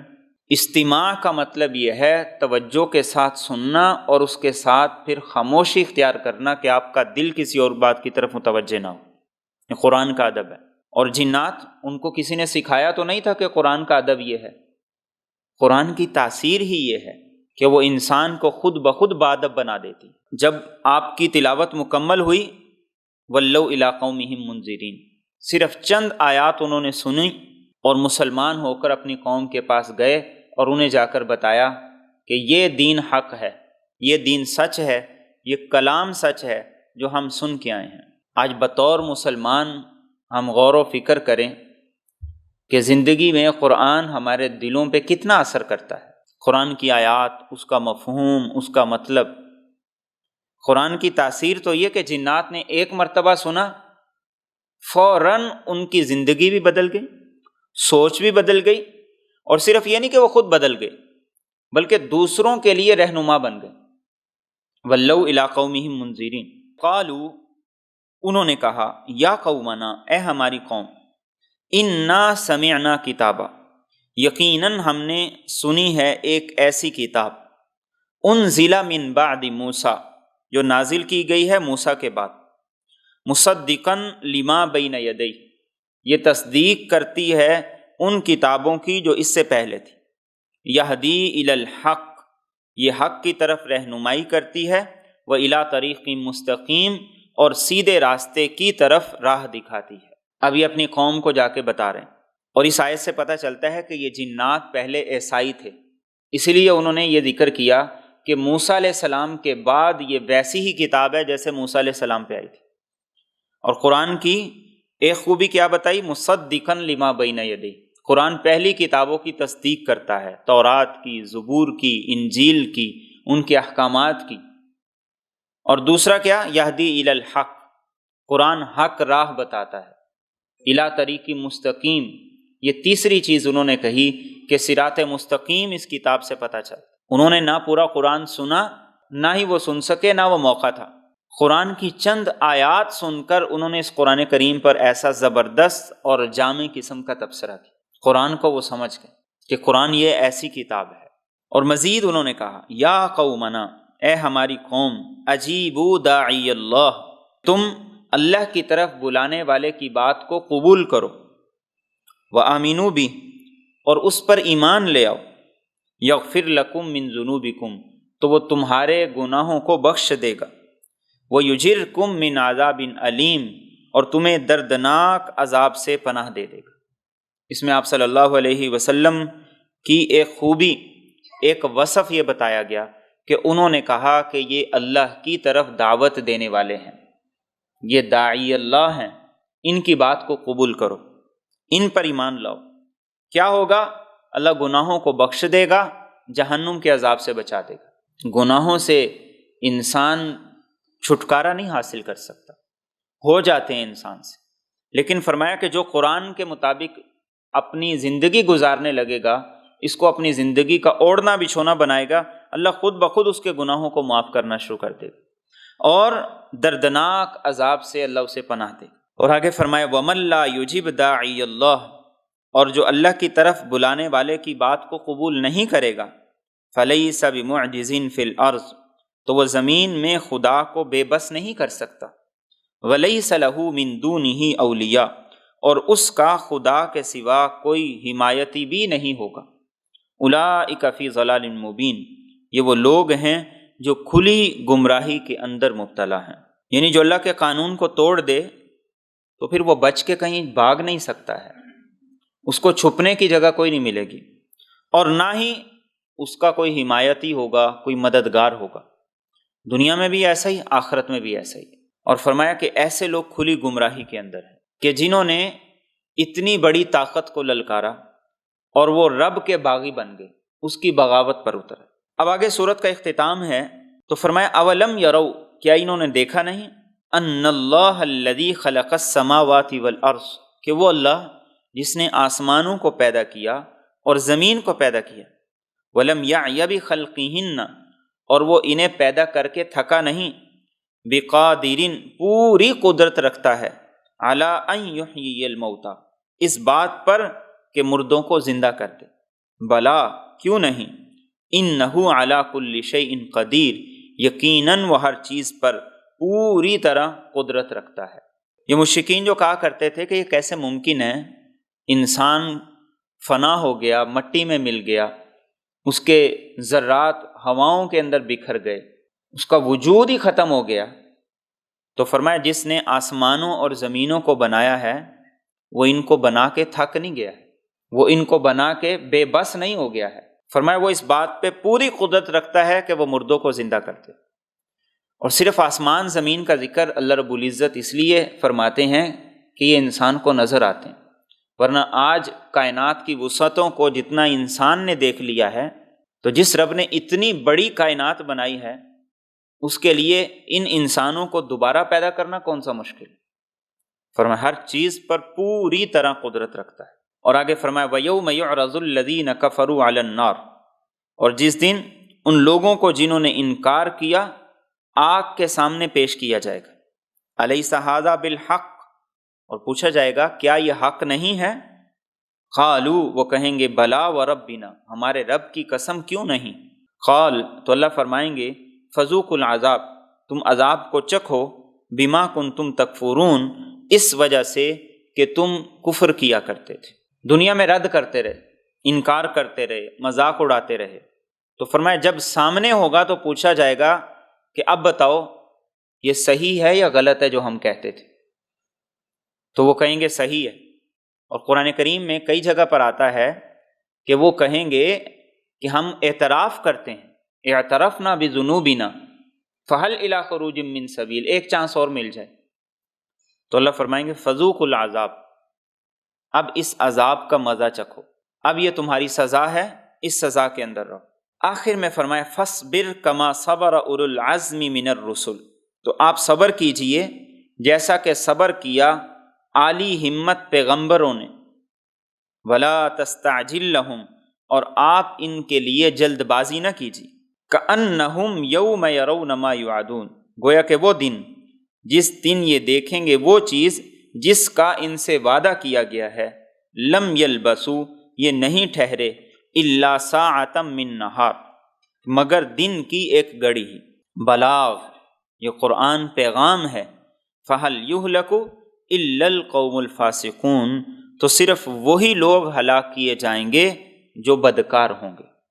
یہ آپ صلی اللہ علیہ وسلم کو تسلی دی گئی، آپ سے یہ کہا گیا کہ جیسے آپ سے پہلے اولو العزم پیغمبر، اولو العزم پیغمبروں میں نوح علیہ السلام، ابراہیم علیہ السلام، موسیٰ علیہ السلام اور عیسیٰ علیہ السلام، ان کا ذکر ہے۔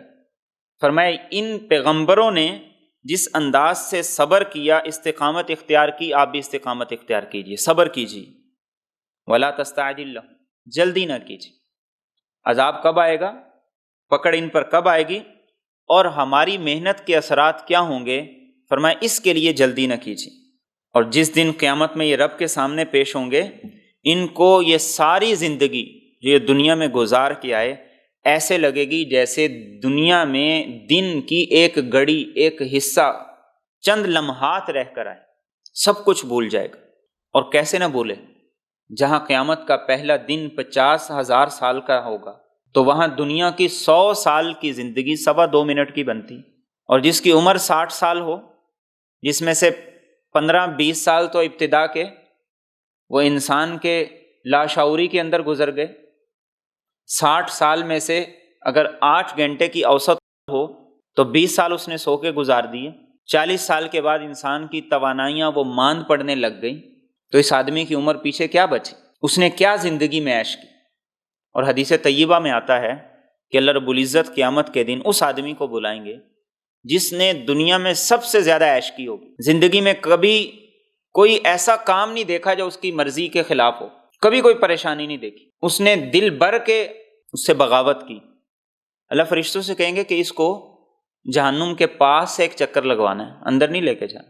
فرشتے لے کے جائیں گے اور اس کو وہ واپس لے کے آئیں گے۔ تو اللہ رب العزت پوچھیں گے بتا دنیا کیسے گزری، زندگی کیسے گزری؟ وہ کہے گا کہ تیری عزت کی قسم ہے میں نے زندگی میں کبھی کوئی راحت دیکھی ہی نہیں۔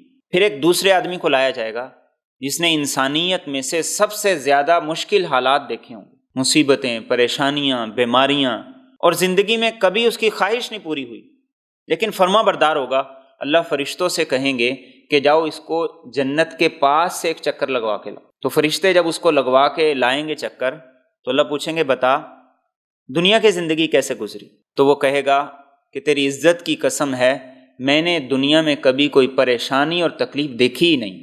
یہ دنیا کی تکلیفوں اور پریشانیوں کو اللہ رب العزت ایک لمحے کے اندر کافور کر، اور دنیا کے مزے، لذت اور عیش یہ ساری کی ساری یہ ایک لمحے کے اندر کافور ہو جائیں۔ اور دنیا کے اندر بھی ہم اپنی مرضی سے جو بھی کریں، آخر کسی بھی جرم کی، کسی بھی گناہ کی جو لذت ہے وہ کتنی دیر تک انسان پہ رہتی، اور کسی بھی نیکی کی جو مشقت ہے وہ انسان پہ کتنی دیر تک رہتی۔